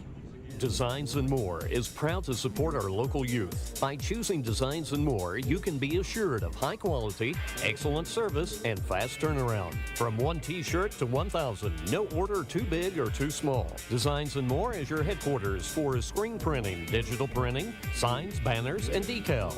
Designs and More can also help your organization with fundraising. For more information, call Designs and More at 935-7518 or stop in at 608 South Dumas Avenue. All right, it's 4th down and 9. Pampa is bringing their punt formation on. Parker Dunham going deep for Dumas. Pampa has the ball at their own 20-yard line. Dumas used the timeout to preserve some time when the offense gets back on the field. That was their final timeout. There is the kick. It's going to be a high kick, but it's not going to be a long kick. Everyone's moving out of the way, and now it takes that wedge bounce. Oh, yeah. And Dumas will have it on the Pampa 36-yard line with 1:22 left in the first half. That's a 15-yard net on the punt. Well, let me tell you, a score right now would be big because Pampa's going to get the third quarter kickoff That's right. ball. So if we can go down and score right now to create a little more space, that would be big for the Dumas Demons. Let's see what Dumas do. They have multiple formations, but they're going to do 2 receivers right, 2 to the left. And I believe is that Johnny Marquez as the pistol back behind Ibanez. Yes, sir. So Ibanez takes it. He's going to throw it to Marquez. Marquez now is going to throw it deep, and they're looking for Ortiz, and I think he has it inside the 5-yard line. Tie goes to the winner, doesn't it? Yeah, Dumas has it inside the 5. It's going to be 1st and goal at the 3. They're still arguing over the ball. Have they ever indicated Dumas or not? Oh, yeah. Definitely Dumas. So here's 1st and goal. Did Dumas bring in what we're going to call the beef package? Yes, sir. I think you're right. All right, Sabian Perry is your running back, your pistol back. It's on the 3-yard line, 1st and goal. We have 2 blocking backs in there. It's going to be Perry. No, it's going to be Ibanez keeping it, following Perry, and he's only going to get a yard. It'll be 2nd down and goal at the 2. Well, it looked to me like Perry and Ibanez kind of ran into each other and kind of stumbled around back there, so it really wasn't a good, clean handoff. I'm going to think probably the linebacker went through the wrong hole. Well, now that could be too, yeah. That could be. All right, Dumas has only 37 seconds, so they really need to have a sense of urgency here. Yes, they do. It's going to be 2nd and goal at the 3, same formation. Ibanez takes it, hands it off to Perry. Perry pounding his way forward, and it's a touchdown. Dumas Demons, Sabian Perry. With 24 seconds to go in this first half, that's going to be big because it puts up Dumas up, what is it, 21-7 at the moment, going for the PAT. It could be 21-7 if this extra point brought to you by Panhandle Collision is good. They're at 700 South Porter in Dumas. Parker Dunham will hold. Victor Morales set to kick the extra point. The ball's down, the kick's on the way, and the kick's good. And Dumas will lead 21-7, and we have 24 seconds left in this first half of play. We'll take a 30-second timeout and come back for the Dumas Demon kickoff. Springtime in the Panhandle means that occasional thunderstorm, and sometimes occasional thunderstorm means hail. If your car gets damaged by hail or anything else, there is no better place to take it than Dickey's Body Shop in Dumas. Chad Henry and his crew at Dickey's are ready to make sure that your car is restored to being just like new once again. Give them a call to schedule an appointment today at 806-935-6333. Dickey's Body Shop, 319 North Dumas Avenue in Dumas. All right, after a short punt, Dumas goes 36 yards. They score on a 3-yard run by Sabian Perry.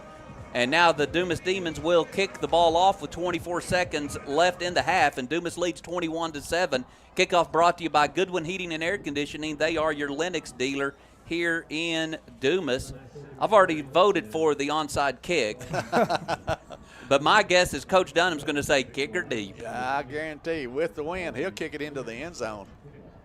And he does kick it, and he does kick it deep, and Wagner's going to watch it go through, and Pampa will have it on the 25. Well, that's a good kick because Pampa now has to start from their 20-yard line, and with 24 seconds to go in the ball game, I'm not sure what kind of passing attack they have going into the wind. With the wind that first quarter, they look pretty good. I bet they take a knee in the victory formation and go to halftime and regroup. Well, that could be. I would say watch for the trick gimmick play right here. Yeah, that's a good idea. Well, they do have 3 receivers out on the left. They're going to have now one of the receivers is coming back to the right. So they have 2 on the left, 1 on the right. And Zane, you may be right. There's a tight end on the right as well. Neff is your running back behind Campos. Campos takes it. He hands it to Neff, and Neff runs into Panda and Arnoldo Hernandez. No gain, and that's probably going to do it for the first half of play. I bet you're right. Well, is there a flag? They stopped the clock. I don't know. Oh, there it's moving now. Okay. Well, it looks like Dumas will go into the half, leading 21-7. Yep. They are going to go to halftime, so we have played one half of play here in 52 minutes. Have you noticed that as we get older, these games get shorter? And I'm okay with that. Yeah. All right, Dumas leads 21-7 as we head into the locker room at halftime. We will take a break, and when we come back, we'll have some halftime highlights. We'll have some halftime statistics, and I have a feeling when you hear the statistics, you're going to say we're only ahead 21-7? Yeah. Anyway, we're going to have all of that for you. We'll try to even have some scores from around the area, so stay tuned for all of that. The Dumas Demon football broadcast is presented by the DEDC. We'll be back for our halftime show in just a few minutes. At Witt Motors, 400 North Dumas Avenue in Dumas, we strive to maintain the highest levels of integrity and professionalism in every area of our used cars for sale business, which is our customers' right to expect and our privilege to provide. We offer an extensive inventory of used cars, trucks, and SUVs available for sale at competitive prices. You don't have to take our word for it. We let our sales, service, and parts speak for themselves. Witt Motors, 400 North Dumas Avenue, 806-935-5607.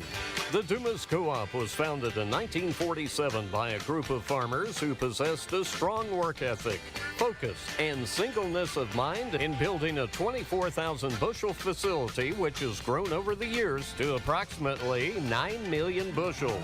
They recognize those same qualities in the Dumas Demon football team and wish them the best this season. From your friends at the Dumas Co-op, 600 Twitchell in Dumas. Summer is here, and the last thing that you want to hear is that your air is out. The good news is, if you have a problem, Goodwin Heating and Air is at your service. Matt Goodwin and his crew are the experts when it comes to making sure your house stays cool in these miserable panhandle temperatures. They're proud to be the region's full-service Lennox dealer. Call 806-683-2665 today. Goodwin Heating and Air. Texas license number TACLB 69385C. Life is a series of moments. Big moments, small moments, moments you want to bottle up so they can last forever. At Edward Jones, we want you to make the most of all of them. Whether you're planning a trip of a lifetime, retirement, or just need some everyday advice along the way. That's why Edward Jones financial advisors like me work with you to build personalized strategies for today and tomorrow. Life is for living. Let's partner through it all. I'm Edward Jones financial advisor Bob Brinkman. Call me at 806-934-8378. Edward Jones is a member SIPC. Stidham Insurance is proud to serve customers in Moore County and beyond. When you need to protect your home and auto, Stidham Insurance is there. Do you want to give your family the peace of mind through life insurance? Stidham Insurance is there. Does your business need a custom policy to protect you when something goes wrong? You guessed it, Stidham Insurance is there. Call Stidham Insurance at 806-935-4191 or drop in to see them at 200 East 1st Street. That's Stidham Insurance in Dumas. It is summertime, and you are bound to be driving places. Whether you are headed into town for date night or headed out of town for a vacation, make sure your car is clean as a whistle with a trip to Jack's Car Wash. Jack's has 2 Dumas locations to serve you, with the South Side location at 1124 South Dumas Avenue and the East Side location at 915 East 1st Street. Don't be the guy or the girl with the dirty car. Get your ride nice and shiny with first-class service from the professionals. That's Jack's Car Wash in Dumas. Whether you're thinking about moving your family or your company, Dumas extends a Texas-sized welcome and full community services to make your relocation a success. The Dumas Economic Development Corporation is here to support and help however we can. Our schools, our mild climate, our excellent transportation, our growing economy, and our proximity to a major metropolitan area all combine to make Dumas a great place to visit, a great place to work, and a great place to live. The DEDC is located at 900 North Dumas Avenue, or you can call 934-3332. It's time for halftime.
as the Pampa High School Band, the pride of Pampa, rallies the harvester spirit with On Ye Harvester!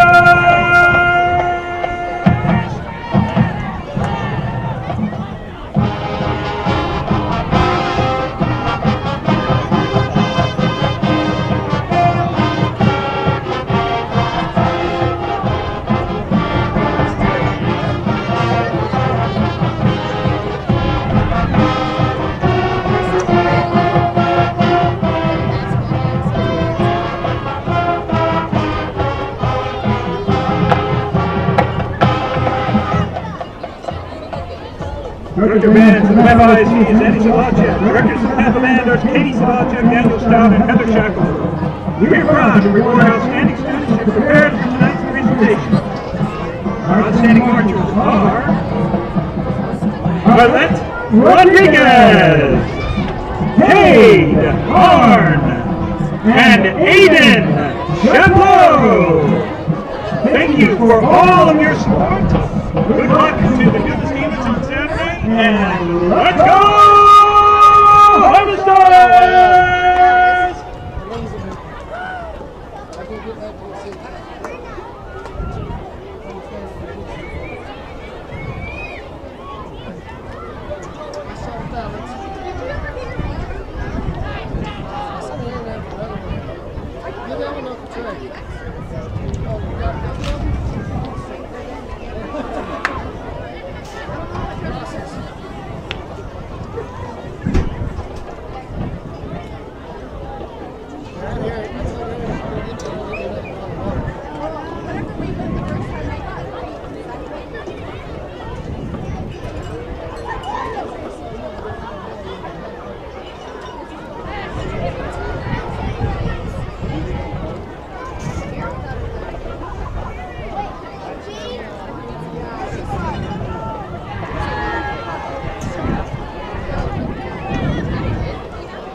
Good evening, ladies and gentlemen, and welcome to the continuation of halftime at Demon Stadium. Taking the field tonight is your Dumas Demon Band. The Dumas Band competed at the UIL Region 1 marching competition on Saturday and earned a first division and straight ones from all three judges. Tonight the band will be performing that show to Star Trek Into Darkness. Now, under the field direction of Senior Drum Major Miguel Grajeda and Junior Drum Major Lamo Venegas, here is your Dumas Demon Band.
High School Band will be performing in the UIL Area A Marching Contest at 12:30 p.m. on Saturday, October 29th in Halloween. We would like to invite you to come out and support the Dumas Band. We'd also like to wish the Pampa Band good luck next week in Marion. Directors for the Dumas Band are Rebecca Carter, Zach Zalacek, James Carter, Heather Seward, and Kyler Seward. Drills by Dr. Lee Brooks and color. Lakeview 7-0. Wichita Falls Rider over Paladuro right now, 28-0 with 2 minutes left in the first half. At halftime, Abilene Cooper leads over Plainview, 28-0. Stratford leads over Fritch, 8-0 with 2 minutes left in the first quarter.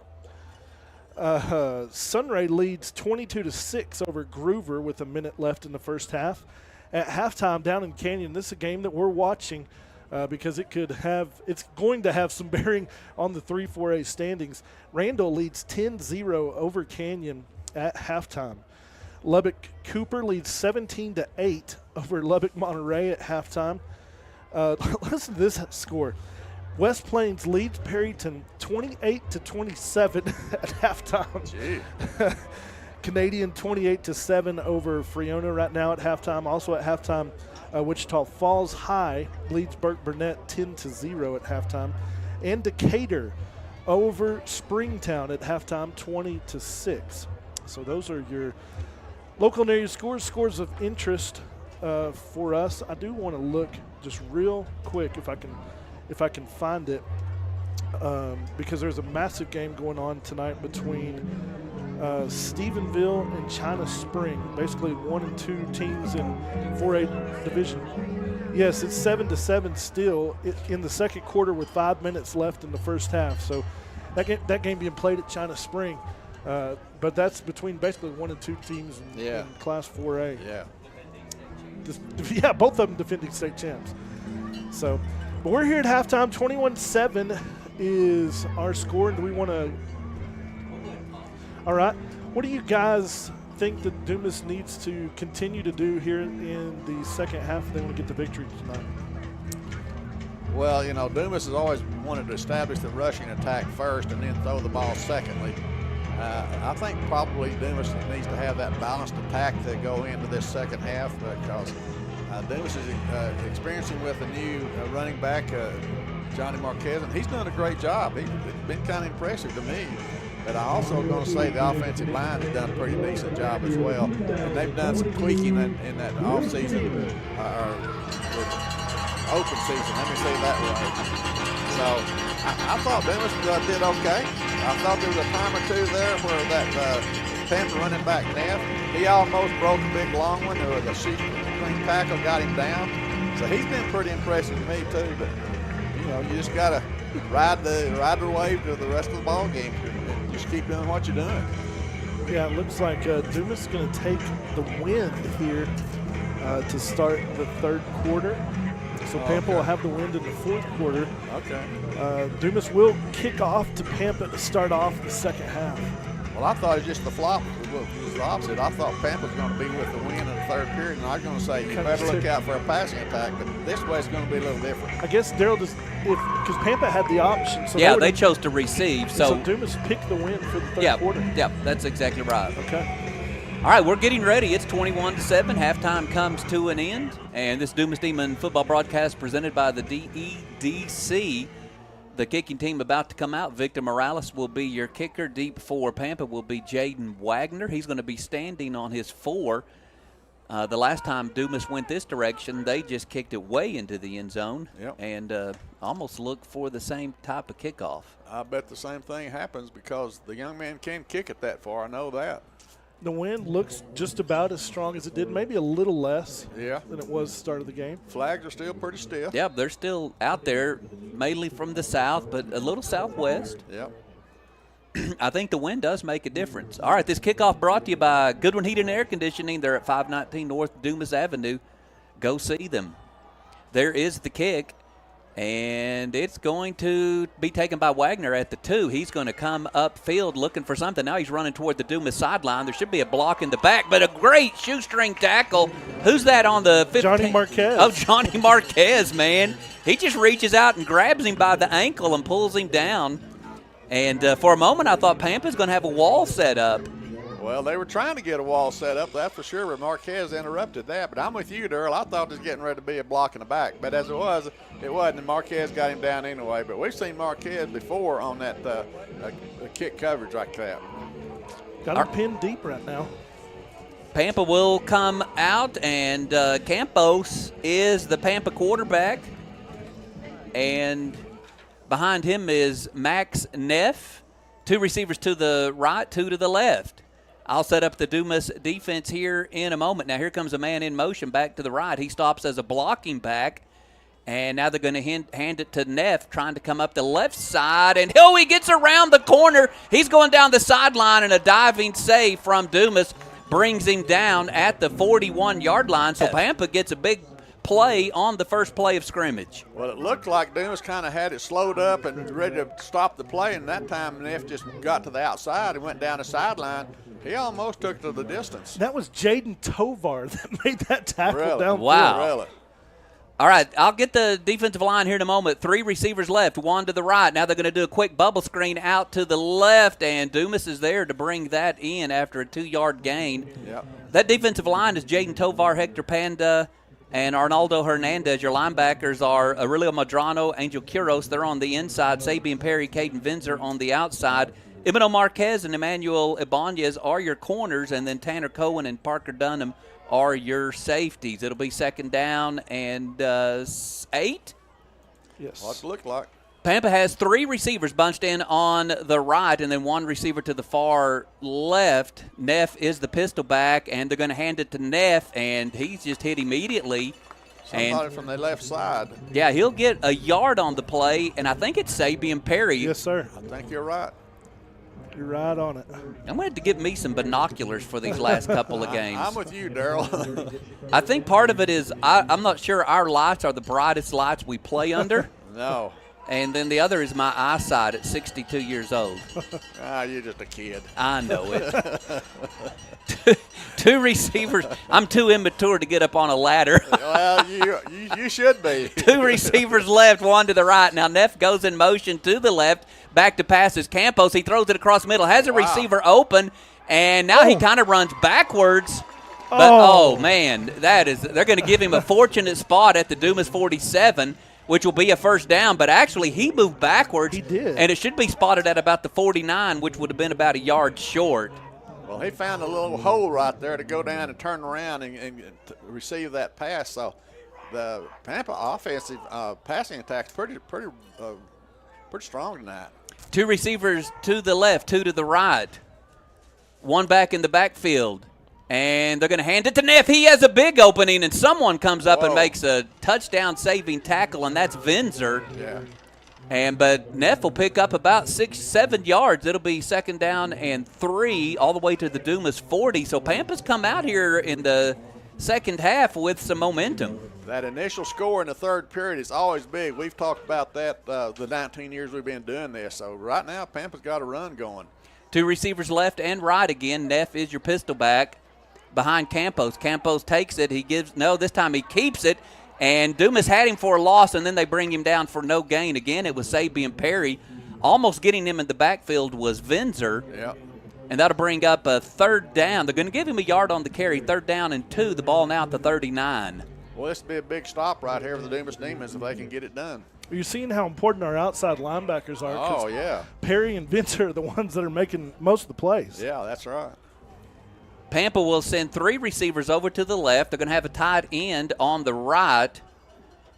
And then no tight end on the left. And then Neff in at the back. Neff's going to get it. He's coming to left tackle behind the line of scrimmage. And that's Parker Dunham for about a 2-yard loss. It'll bring up 4th down and 5. Well, you saw Dumas. They didn't shift to that wide spot over there where they had the bubble screen. That time they just had 4 linemen and 4 down linemen and 4 linebackers, and that's what made the play. That was big. That was huge. 4th down and 5, but 4th down and 3rd down and long have been good for Pampa. So another running back comes in for Pampa. That's Austin Bruce. He'll be in the backfield with Neff. And now Pampa, I believe, is going to call a timeout. And so we have a timeout on the field. We have 7:59 left in the third quarter. Dumas still on top, 21-7. Pampa has 4th and 5. We'll be back for that 4th down play. Beeson Morrison Funeral Directors maintains the tradition and the heritage that was started in 1943. We pride ourselves on our service and our dedication to the Dumas, Stratford, and Sunray, Texas communities and the families we serve. We're proud to be Dumas's only locally owned funeral home. We're not just your funeral directors, we're your friends and neighbors and proud supporters of the Dumas Demons, Demonettes, Sunray Bobcats, and Lady Cats. And here we are back at Dumas Demon Stadium. It's 4th down, the first possession of the third quarter. Pampa started this possession on their own 14. They now have it on the Dumas 42, and they have 4th down and 5. There's going to be 2 backs in the backfield flanking Campos. There's going to be a blocking back on the right side. 2 tight ends in the formation.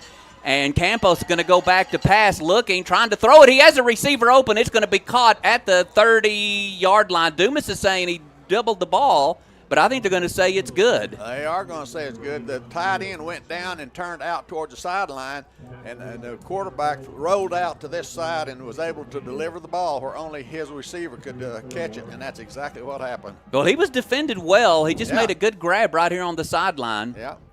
All right, so Pampa has 1st and 10 on the Dumas 30 after a big 4th down and 5. 2 receivers go to the right, 2 to the left, and then Neff is your running back just to the back of Campos. Now we have a blocking back on the right, and they're going to give it to Neff. He has an opening, and then someone reaches out and pulls him down. Tovar. It's Tovar. Tovar. He'll gain 4 yards. It'll be 2nd and 6. That kid running back for Pampa, he's scary because I guarantee you he has some holes to run through, and he can do it. And he hits the hole fast. Yes, he has some quickness.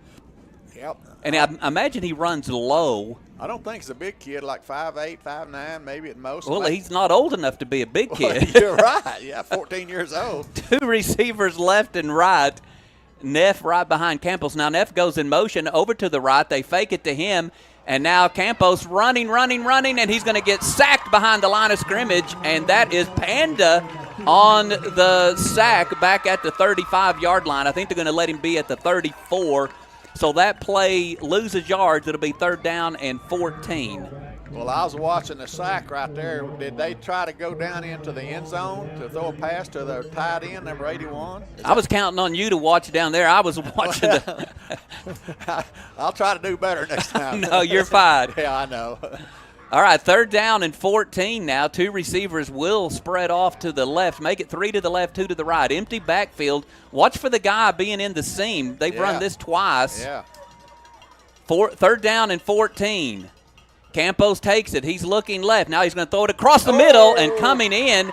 Oh, my goodness, are we playing? Who we playing? That's a great defensive play, and they're going to call pass interference. Well, everybody's got a chance to get the ball. Just because you knock it down doesn't mean you fouled. I hope they wave that off because, one, he's not the guy who should be making the call. He's on the far sideline.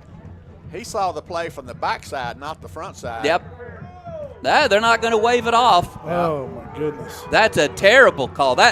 It makes me think that we're playing another team, but I'm not going to mention their name. I think I know who you're talking about. But that was a great play because the defender came around the back of the receiver, reached out and knocked the ball down before he had a chance to catch it. It's going to be 1st and 10 on the 31. Wow. They're still not where they were at the 30. 3 receivers on the right, and they're going to hand it to Neff. He's coming to the right side, and Perry hits him, but then he's able to go forward and get about 4 more yards. It'll pick up a 5, 2nd and 5.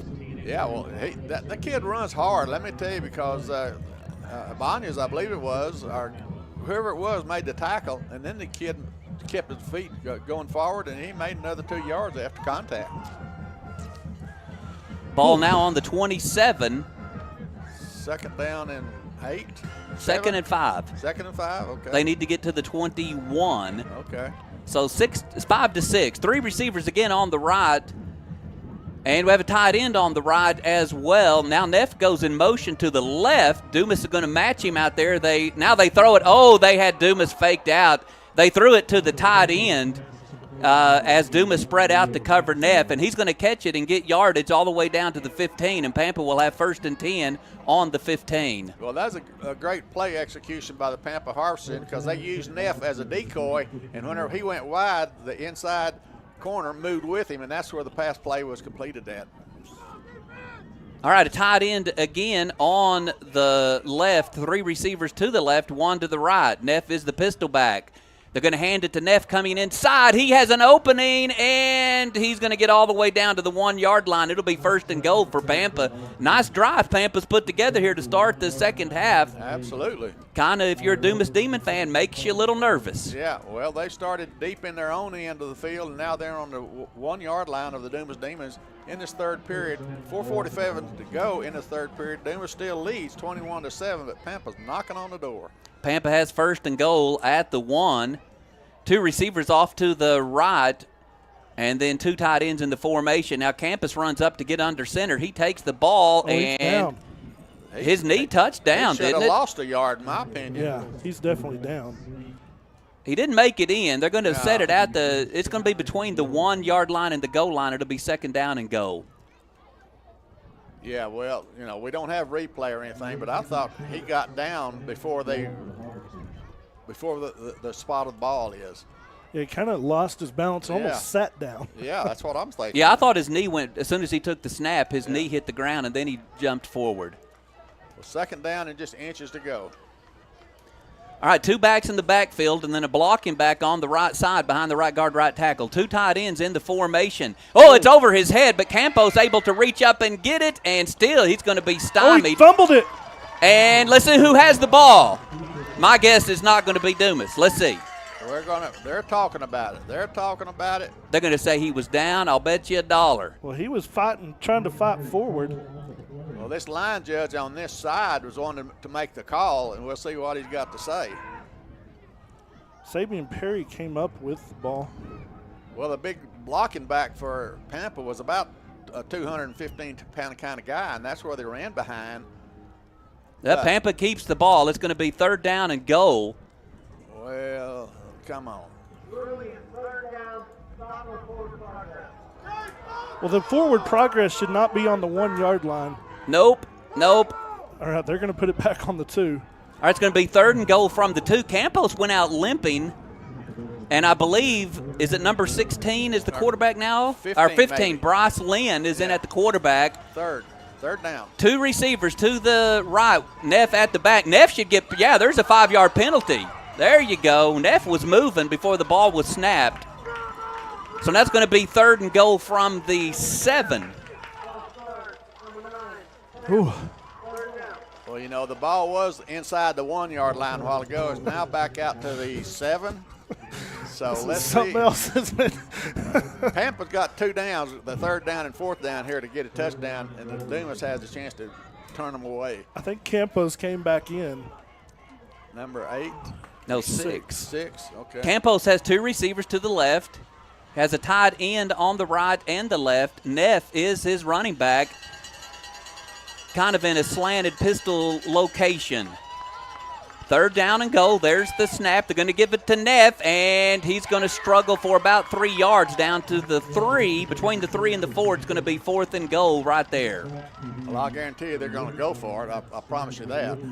You don't think they'll try a field goal? Nah, they're going to go for the score right here. They'll mark it on the 3. It's basically a 2-point conversion.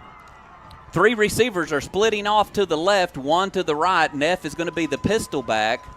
You watch the weak side. They'll run Neff to this side over here on the weak side. All right, 4th and goal. Big play for the Dumas defense. Campos takes it. He's going to do a quick screen out to the far side, and no good. They stop him at the 2-yard line. Ball goes over on downs. Great defensive stand by the Dumas Demons. And I think that's Abanez that made the tackle. It was. But, yeah, that ball at one time was 6 inches from scoring, and Dumas now turned all that away. What a turn of events right now with 2:18 to go in this third period. And Dumas turned Pampa away. They still lead. Dumas does 21-7. As this is the first series of downs that the Dumas Demons have, and they're going to mark it, on the 2-yard line? It was a 10-minute drive, basically. Wow. That ended in nothing for Pampa. All right, Dumas will have it on their own 2-yard line, and you said 2:18 left in the third quarter? Yes, sir. All right, we'll set up everybody for Dumas here in a moment. Ibanez is the quarterback. Marquez is the running back. And they're going to give it to Marquez, and he's going to be hit behind the line of scrimmage. Then he stays on his feet. He gets out to the 5-yard line. So Dumas has some breathing room now at 2nd down and 7. Well, he kept his legs moving and kept churning, even though he had somebody hanging on his back. But he was able to go from the 2-yard line out to the 5-yard line right now just on pure power. And Manuel came in behind him and pushed him the last couple yards there. Yes, he did. All right, I think your left tackle is Dalton Levin. Your left guard is Thunder Mayo. Your center is Rodrigo Martinez. Keegan Ireland is your right guard, and Jacob Roberts is your right tackle, if I got that right. Yes, 2nd sir. down and 3. 2 receivers to the left and right, but this is going to be Ibanez. He has a big hole up the middle. Now he cuts back towards the Pampa sideline, and he hurdles one guy, gets down at the 45-yard line. It is a 40-yard pickup for Emmanuel Ibanez. 1st and 10 for the Demons. That was a great run by Ibanez, but let me tell you, that was a great blocking up there by that offensive line to open up that hole for him to get into the secondary. And looked like he did a high hurdle over one of those defenders, that's for sure. But yeah, great way to get off the goal line. They're going to set it on the 43-yard line. Unbelievable athlete. Oh, he is. He really is. 2 receivers left, 2 to the right. And is it still Johnny Marquez, your pistol back? Yes, sir. Ibanez calls the signal. He's back to pass this time, looking deep. He's going to throw it across the middle. Has Ortiz, but just barely overthrows him. Man, he had him open, just couldn't get to him. It's going to be 2nd down and 10. I've been calling for that play all game long, and it was there, just a little bit out of reach there. And I'm not sure if Ibanez just didn't lead him right or just, I don't know. It just wasn't completed. Needed a little more loft to give him a little more room to run. Yeah, I guess so. 2 receivers to the left and 2 to the right. Marquez is still your pistol back behind Ibanez. It's 2nd down and 10. The ball at the 43. Pampa showing blitz, and this time it's going to be Ibanez. He does the zone read. He keeps the ball, rolls around the right side, then goes back inside. He'll pick up 12 yards to the Pampa 45. It'll be 1st and 10. I like that RPO type play right there because I think Pampa's defense can be susceptible to that RPO action of the offense. So the ball now on the Pampa 45. This drive started on the Dumas 2-yard line. Yeah. Ortiz and one other split out to the right, and then 2 receivers, Waddell and one other on the left. I can't quite make the numbers. Marquez is your running back, 45-yard line, 1st and 10. Ibanez, quick bubble screen out to Ortiz. He has it. He causes one guy to miss. He goes forward, and he will be – oh, the ball's out. Now, if the other guy was down on forward progress, this guy better be down on forward progress. That's all I have to say. Well, he's not going to be. I bet you it's going to be Pampa's ball. They got to call it both ways, guys. I'm sorry. Well, they're not going to do it tonight. They got to call it both ways. I'm in agreement with you, Darryl. Well, I don't want to be ugly, but at some point you got to quit using Amarillo officials. I'm sorry. That's just the way it is. Find me, take me off the air. We've seen that before with Amarillo officials. You got to call it both ways. If the guy down here on the goal line was down, then that was down. Yeah, that's for sure. All right, Pampa's ball after a Dumas fumble. 38-yard line of Pampa. 3 receivers off to the right, but they're going to hand it to Neff coming down the right tackle. He's going to be hit at the line of scrimmage. He's going to fall forward for 2 yards to the 40. Well, again, they're going to run out the 3rd period right here. We're going to go into the 4th period. Dumas still up. Turned away a great drive by the Pampa Harvesters, but Dumas defense stood the test, and then they're going to turn it over because of what looked like. I know Coach Dunn was down there talking to the official down there, and he should be. He should be telling them to call it both ways. Yeah, that's exactly right. All right, I'm going to take a break here. We have a quarter change. We're heading to the 4th quarter, guys, and it's only 8:37. So playing a quick game here, and we'll be back for the 4th quarter. I'll cool down. Dunham will cool down, and we'll be ready. All right.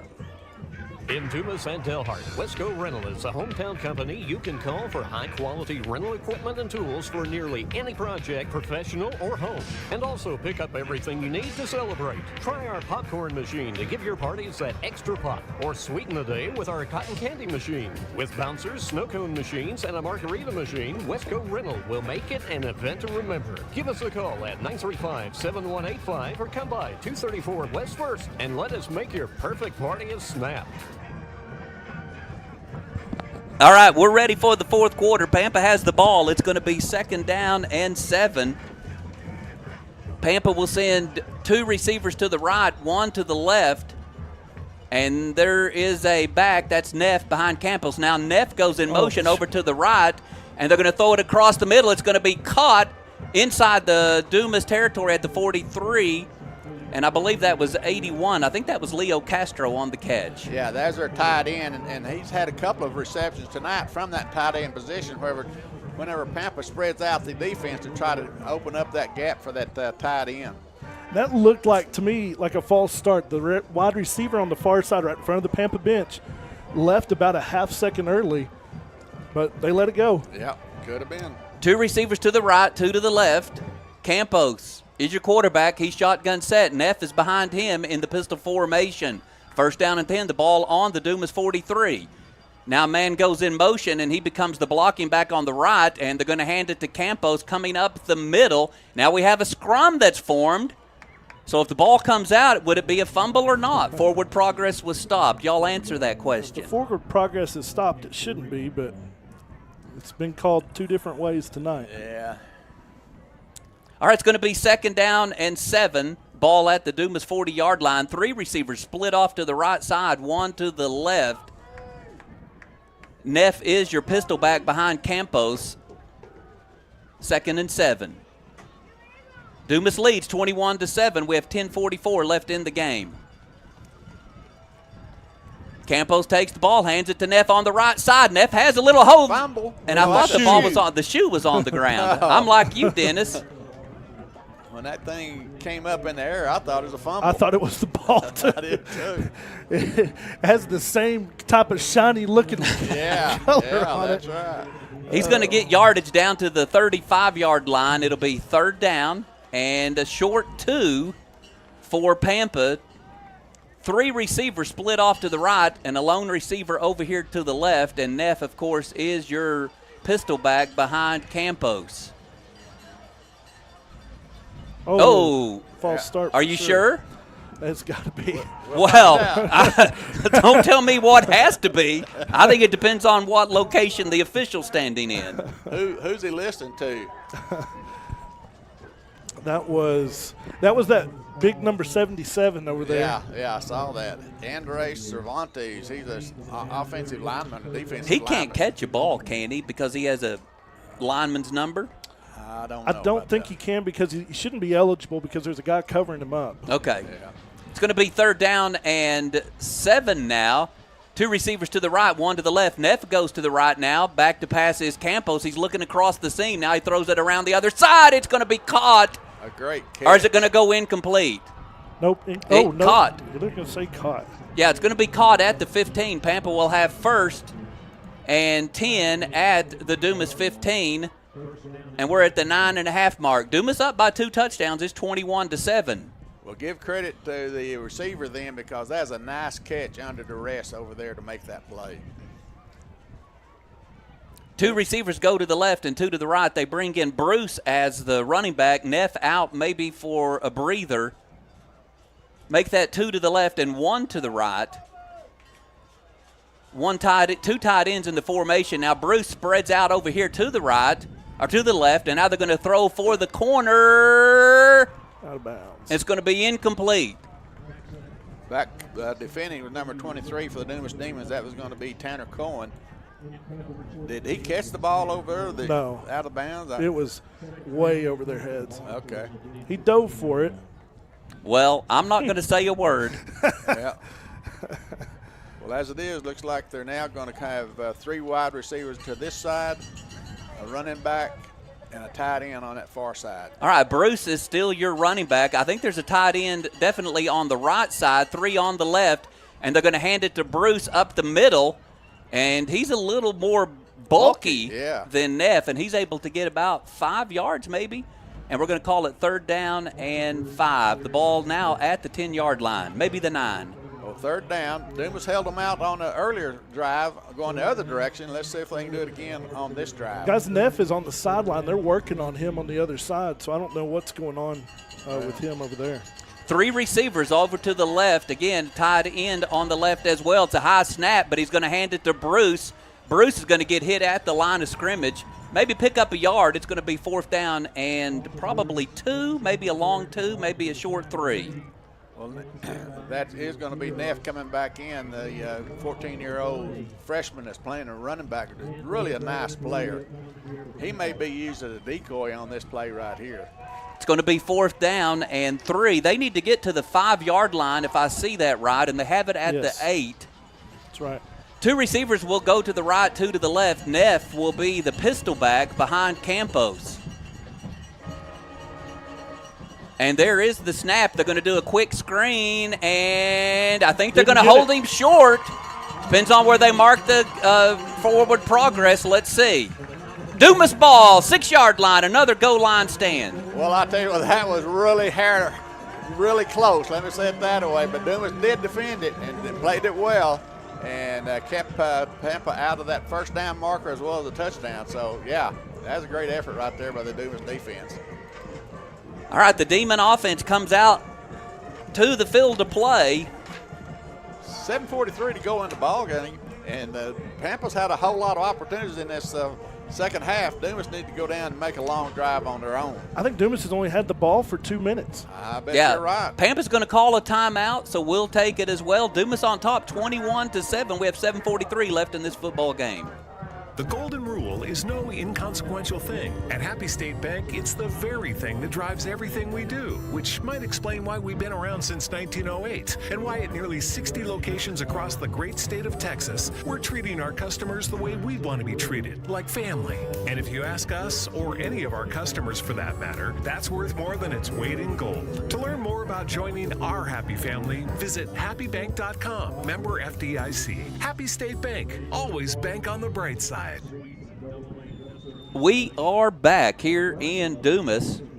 7:43 left in the football game. The Demons have the ball on the 6-yard line after another goal line stand. Emmanuel Ibanez is your quarterback. He will send 1 receiver to the right, and then Oliver Ortiz, and then 1 receiver to the left. 2 tight ends in the formation, and I believe Johnny Marquez standing right beside him at the goal line, or just behind him. 1st down and 10. And it's going to be a quarterback keeper up the middle, and I think Pampa was ready for that, as that only gains maybe a yard back to the line of scrimmage, maybe. 2nd down and 9. Well, you know, that last time Ibanez had a big run to get off the goal line. That time I think Pampa was ready for that. Clock ticking down, 7:22 to go in the ball game. Clock's your friend if you can make a few 1st downs. You got to get off the goal line, that's for sure. 1 receiver to the left, 1 receiver to the right. Johnny Marquez is your running back behind Ibanez. 2nd down and 9. Ibanez takes it. Going to hand it to Marquez. Marquez dodges 1 tackler, and then he gets out to about the 8-yard line. So maybe a pickup of 2, maybe 1. It's going to be 3rd down and 8. Yeah, well, you know, the question is, do you want to throw a pass down here? Yeah, you'd like to throw a pass, but you sure enough don't want to have a turnover with a pass interception. I think that little end play that we've seen him do to Hayden Waddell, yeah, seems like it's about a 8 or 9 yard route, be right at the 1st down marker. Yeah. We'll keep an eye on Waddell. He splits out to the left. Ortiz over to the right. 2 tight ends in the formation. Johnny Marquez is your running back.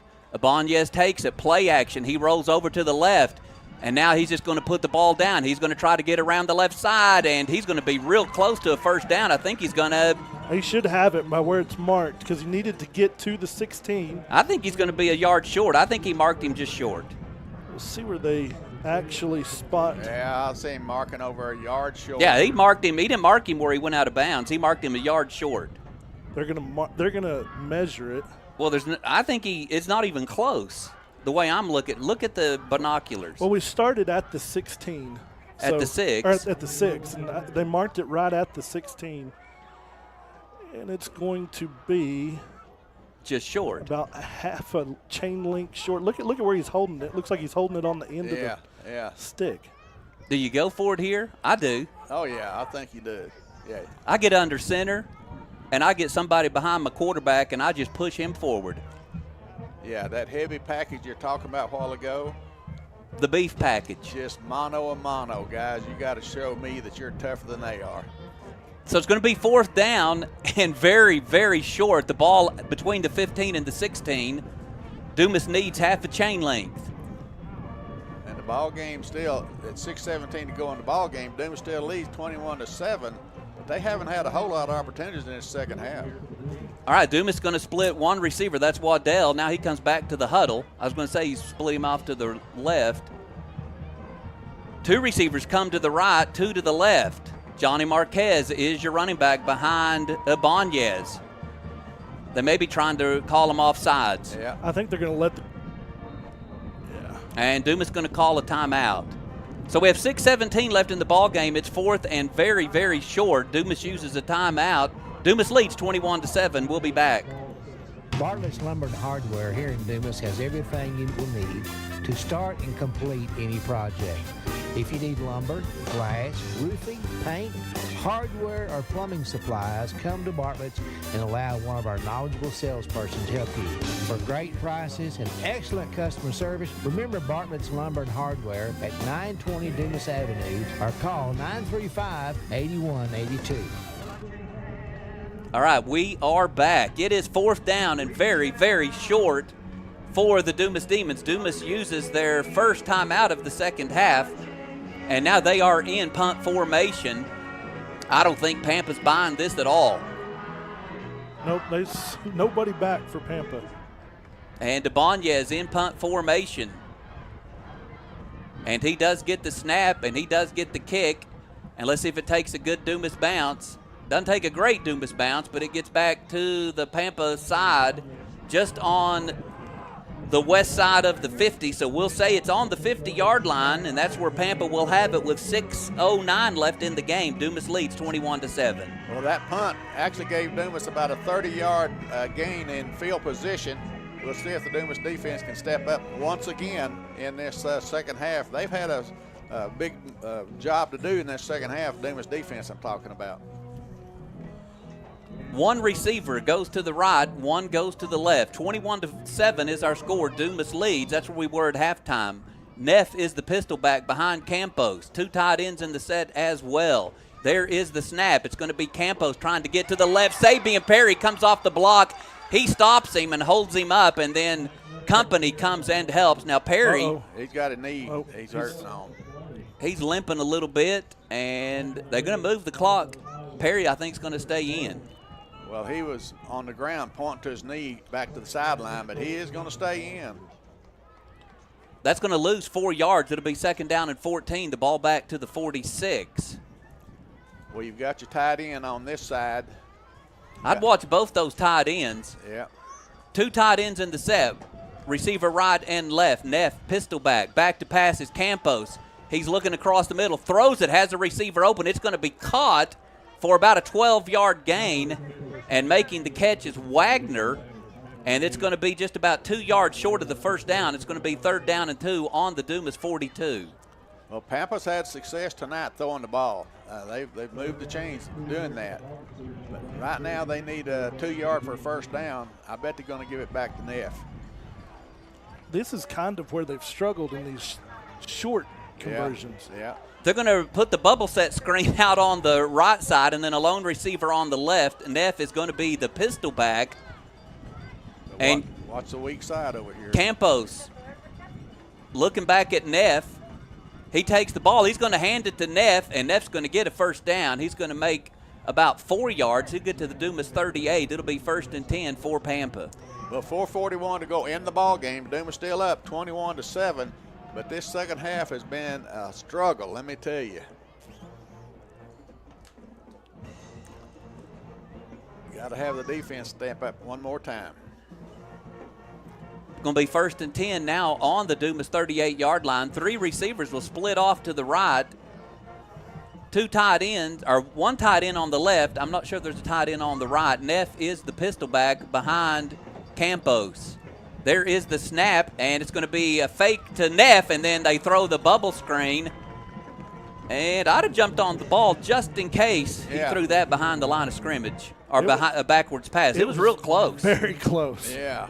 Well, had he caught it, it would have been a loss. As it is, just a change of downs. Yeah, for them, that was an unfortunate. That was a fortunate drop for them. Yeah, it was. Unfortunate for Dumas. Because we were there. We had it tackled, It's going to be 2nd down and 10. Again, receivers right and left. Two tight ends in the formation. Yeah. And Neff is the pistol back. Campos looking over the defense. Campos takes it. He's going to hand it to Neff. Neff trying to get around the right side, and he gets about 4 yards, maybe 5, before he's brought down.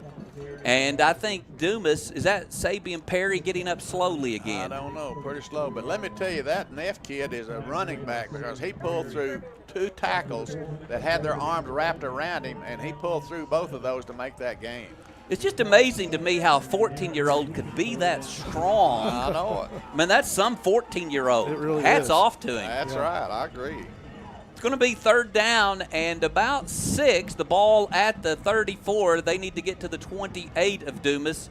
2 receivers split to the left, 1 to the right. Neff, of course, is the pistol back. And they're going to hand it to Neff. Neff is looking. And Bruce. He puts his head down, and he's just barely going to get back to the line of scrimmage.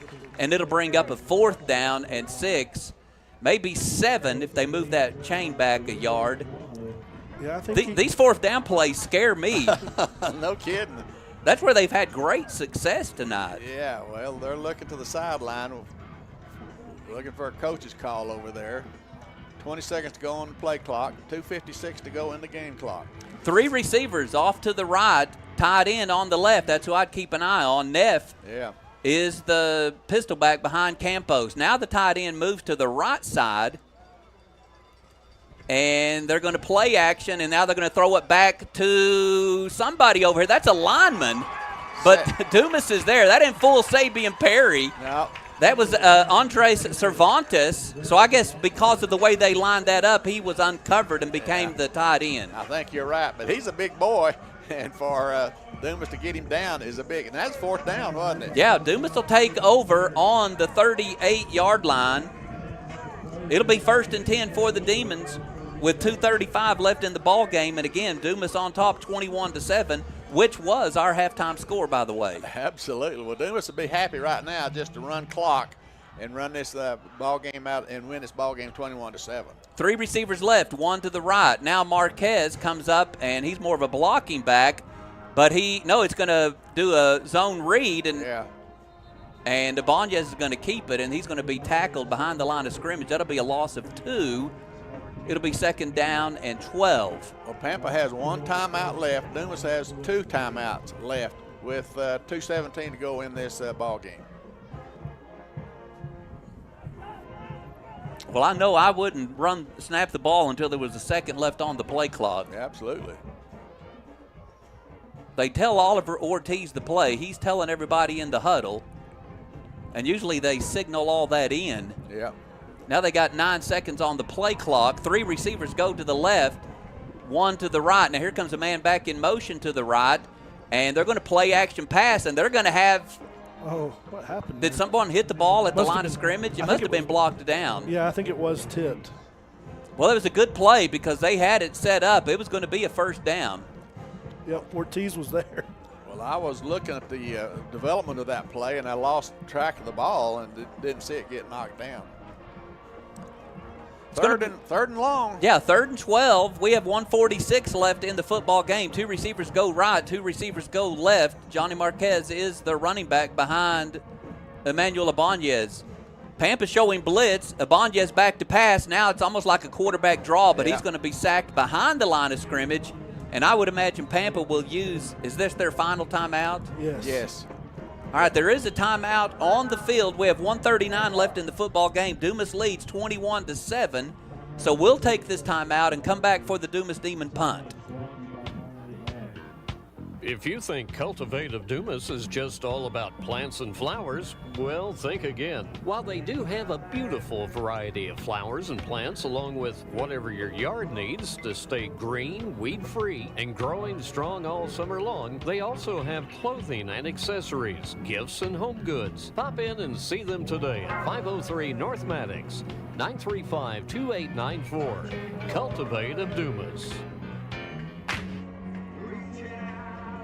All right, it's going to be 4th and about 16. Ibanez ready to punt the ball away. We have 1:39 left in this football game. Jaden Wagner is deep for Pampa. He's standing on the 30-yard line. Pampa may try to block this, so let's hope for a good snap and a good kick. Absolutely. Well, they're crowding the line of scrimmage. They are. It's a good snap, and it's a good kick. And Wagner calls a fair catch, and then he moves out of the way, and the ball will go to the 24-yard line. Yeah, let that go as long as you can. Keep that clock running. Yeah. 1:27 left in the game. Pampa will have the ball on the 24-yard line. And like Zane said earlier, as we headed into the halftime locker room, watch out for anything, because I'm telling you, these Pampa Harvesters are full of gadget plays. Yeah, they are. That's for sure. Well, they've had a great success, Pampa has, with their passing attack, so I would expect them to come out throwing the ball. And then every once in a while, Sneeko Neff in there as a running back. And he's a quality running back. I'm kind of impressed by him. Yep. 21-7 is our score. The Demons lead. And surprisingly, no one scored here in the second half. Dumas has thwarted 2 Pampa drives inside the 10-yard line. Oh, yeah. A receiver to the right, a receiver to the left, 2 tight ends in the formation. Those are the ones you have to watch out for. And then it's either Neff or Bruce standing to the left of, or to the right of Campos. Dumas shows blitz on this side. It was Bruce. He stays in to block. They throw it on the Pampa sideline, and it's going to be caught down at the 45-yard line. He steps out of bounds, so it'll be first down. That'll be a pickup of about 21 yards. Well, that receiver then was taller than our defender. Then he was able just to turn around and catch that ball. Again, 1 receiver right, 1 to the left. 2 tight ends in the set. Campos back to pass, looking right again, and he's going for the same guy. This time he overthrows the receiver, and is that Emmanuel Marquez defending on the play, or is it Emmanuel Ibanez? It was Emmanuel. Emmanuel is right, number 4. All right, it's going to be 2nd down and 10. The ball still at the 45-yard line. 1:16 to go in the ball game, but 26 seconds on the play clock. Didn't tell them to move that clock a little faster. Yeah. Yes, 3 receivers out to the right, and so they do have that bubble screen set up, and they have 1 receiver on the left, and he will be guarded by Emmanuel Ibanez. Neff is standing to the left. Now watch the double pass. Dumas is ready for it, and it's a jump ball, and it goes incomplete. No. They're going to. They say Pampa caught it on the jump ball. Yeah, they did.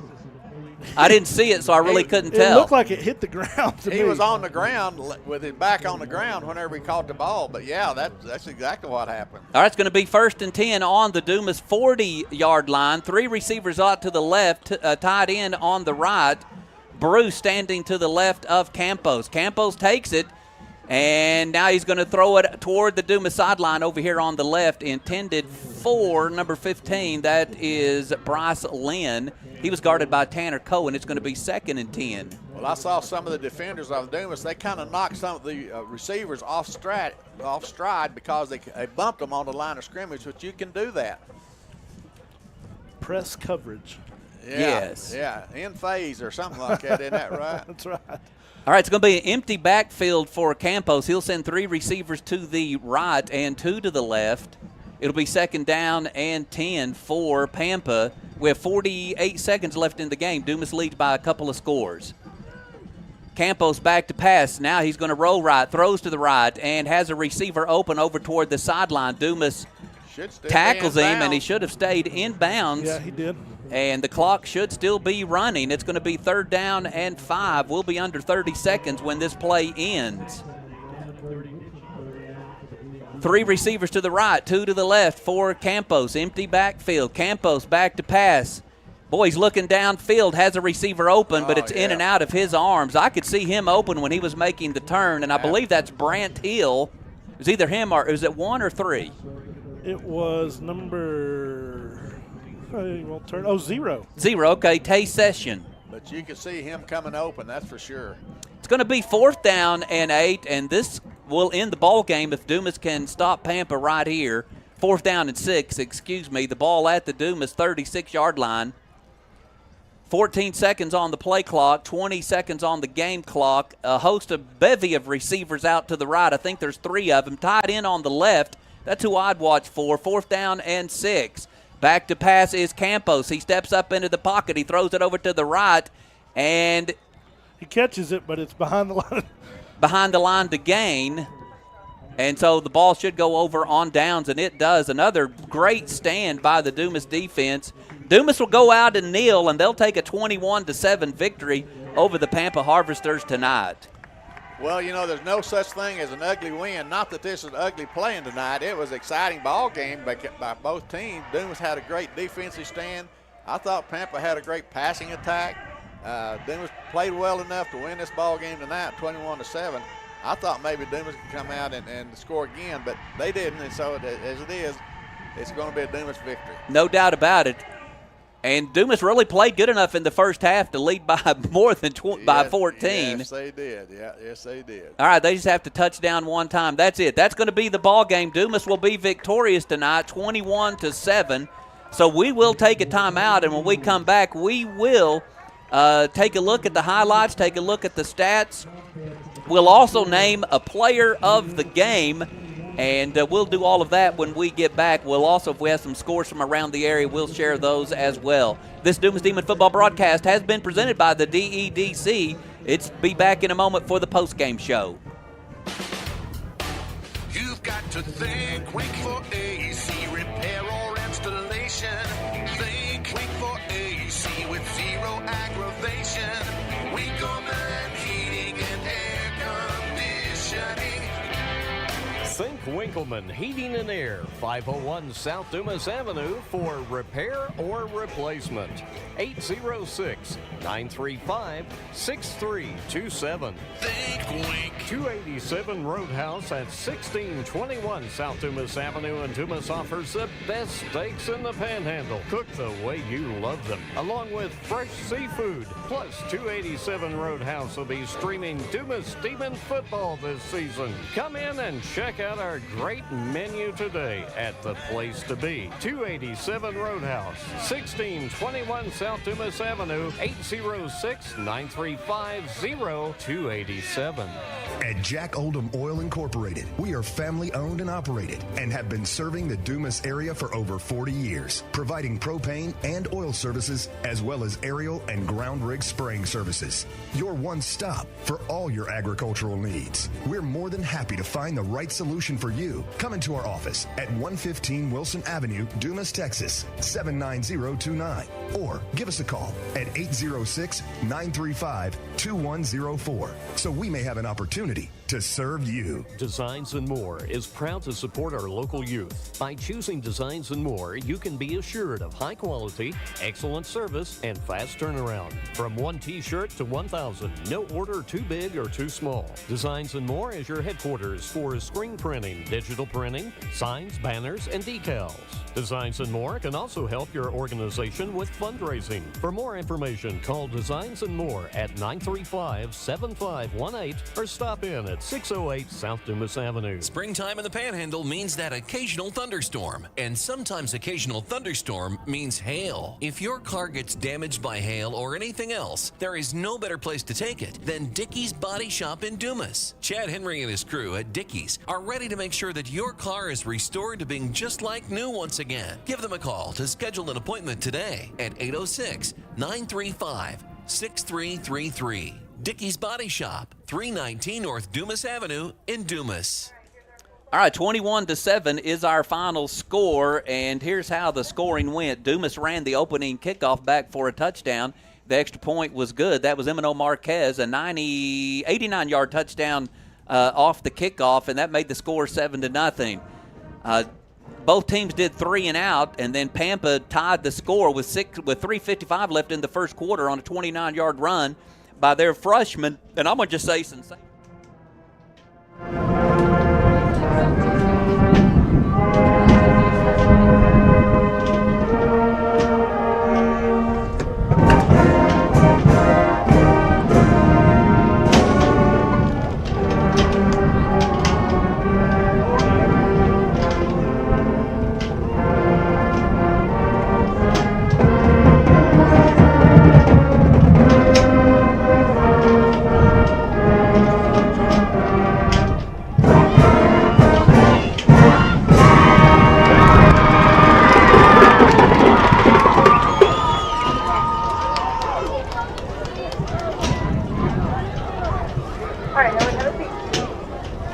And to get them in scoring position, it was a double pass, and that sounded like this. So Ibanez takes it. He's going to throw it to Marquez. Marquez now is going to throw it deep, and they're looking for Ortiz, and I think he has it inside the 5-yard line.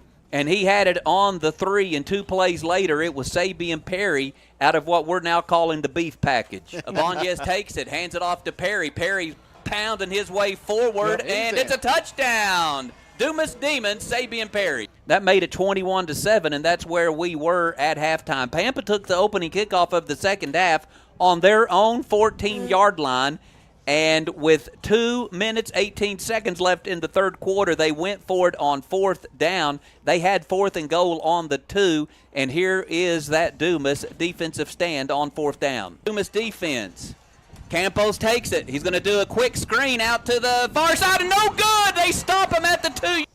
And Dumas took over. Dumas drove down into Pampa territory before there was a, I'm going to call a disputed fumble.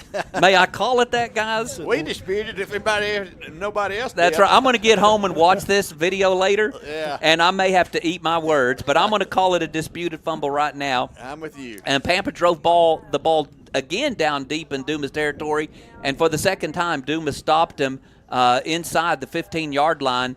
And the teams exchanged the ball a couple more times, and the Dumas defense just held strong. And Pampa tried it again on 4th down on the Dumas 30-yard line or so, and Dumas defense prevailed again. So again, the Dumas Demons victorious tonight, 21-7. Zane, you got any stats for us real quick? I do. Pampa ends up outgaining the Demons on total yardage, 327 to 233. Dumas didn't have the ball much in the second half. No kidding, yeah. And, you know, and you look at your defense tonight, your defense holds Pampa to 7 points. They're averaging, I think, 29 points a game, something like that. Yes. And so to hold them to 7 points, you stop them in key critical areas. You know, you might have given up some yards on 3rd down, giving up some yards on 4th down. But, I think overall you do a good job. You look at Randall, and we think they're a pretty good defensive team. They gave up 35 points to Pampa. Yeah, they did. Last week. So I think you've got to feel really good with how your defense is playing. And I would still say your offense looked good tonight. I thought that there was just a few strange instances where calls didn't go our way, and so it stopped drives. Yeah. And I think we ended up with, 2 turnovers tonight, but, a missed field goal and just some other opportunities that you think if things go a little bit differently, it's different on the scoreboard for sure. I thought you did a good job tonight staying away from penalties. Just one penalty that I'm not even really sure was a penalty. Yeah. But it was called. Again, probably key stat for us tonight, 1 of 6 on 3rd down conversions. For them? For us. Oh, okay. 1 of 6 on 3rd down. Was probably why we didn't put more points on the board. Yeah. That stopped some drives. Manuel Ibanez, over 100 yards rushing again tonight. I thought, with the introduction of us seeing this jumbo package now, I think it kind of changes things going forward for some teams because they're going to have to prepare for that and look for that. And it's going to, cause them to have to practice that. And, that's one of the things I know that Coach Dunham has told us is, the more things you continue to pull out and the more things you continue to show, the more other teams have to waste time during the week getting ready for it. So I think that's going to be something big. I thought Sabian Perry really had a big game tonight. Yeah, he did.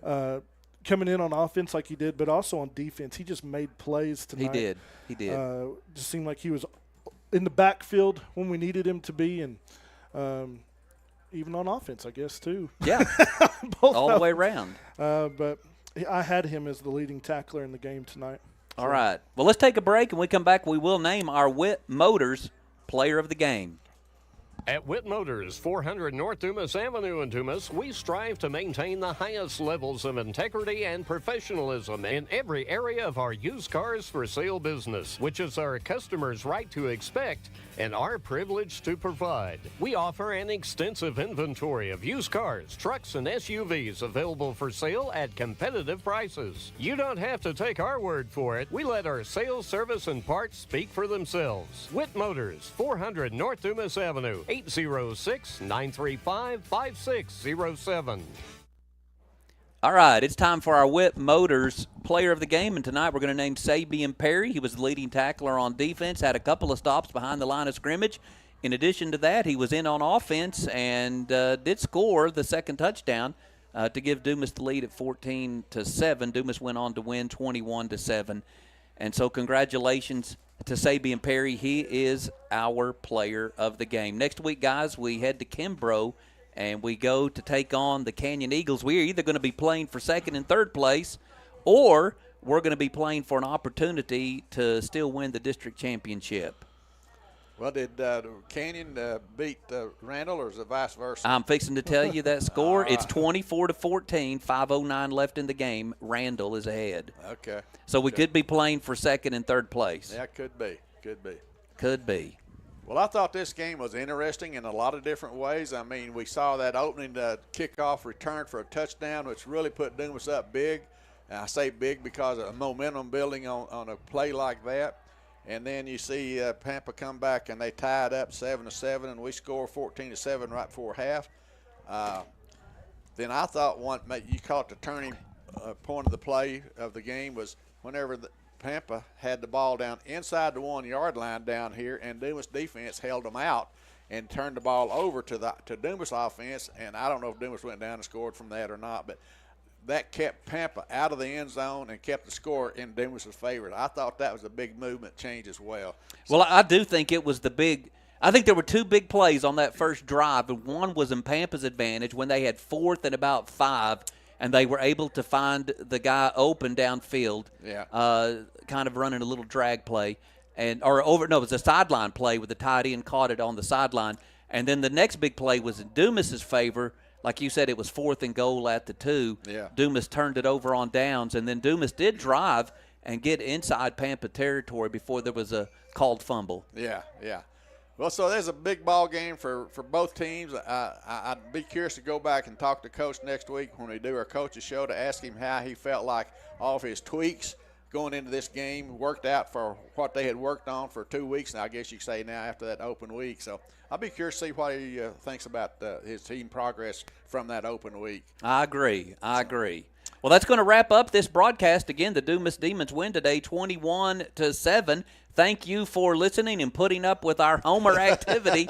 And I apologize for getting a little rowdy there with the officials, but that aggravates me when there's inconsistency, Dennis. Well, Coach, Darryl, we've said all along, we're homers and we don't apologize for it. So I give you a pass on that. All right. Thank you for that, Dennis. Yeah. And so that's going to wrap up the broadcast. Make sure you join us next time for more Dumas Demon and Demonette Athletics right here on the Big Country 95.3 FM.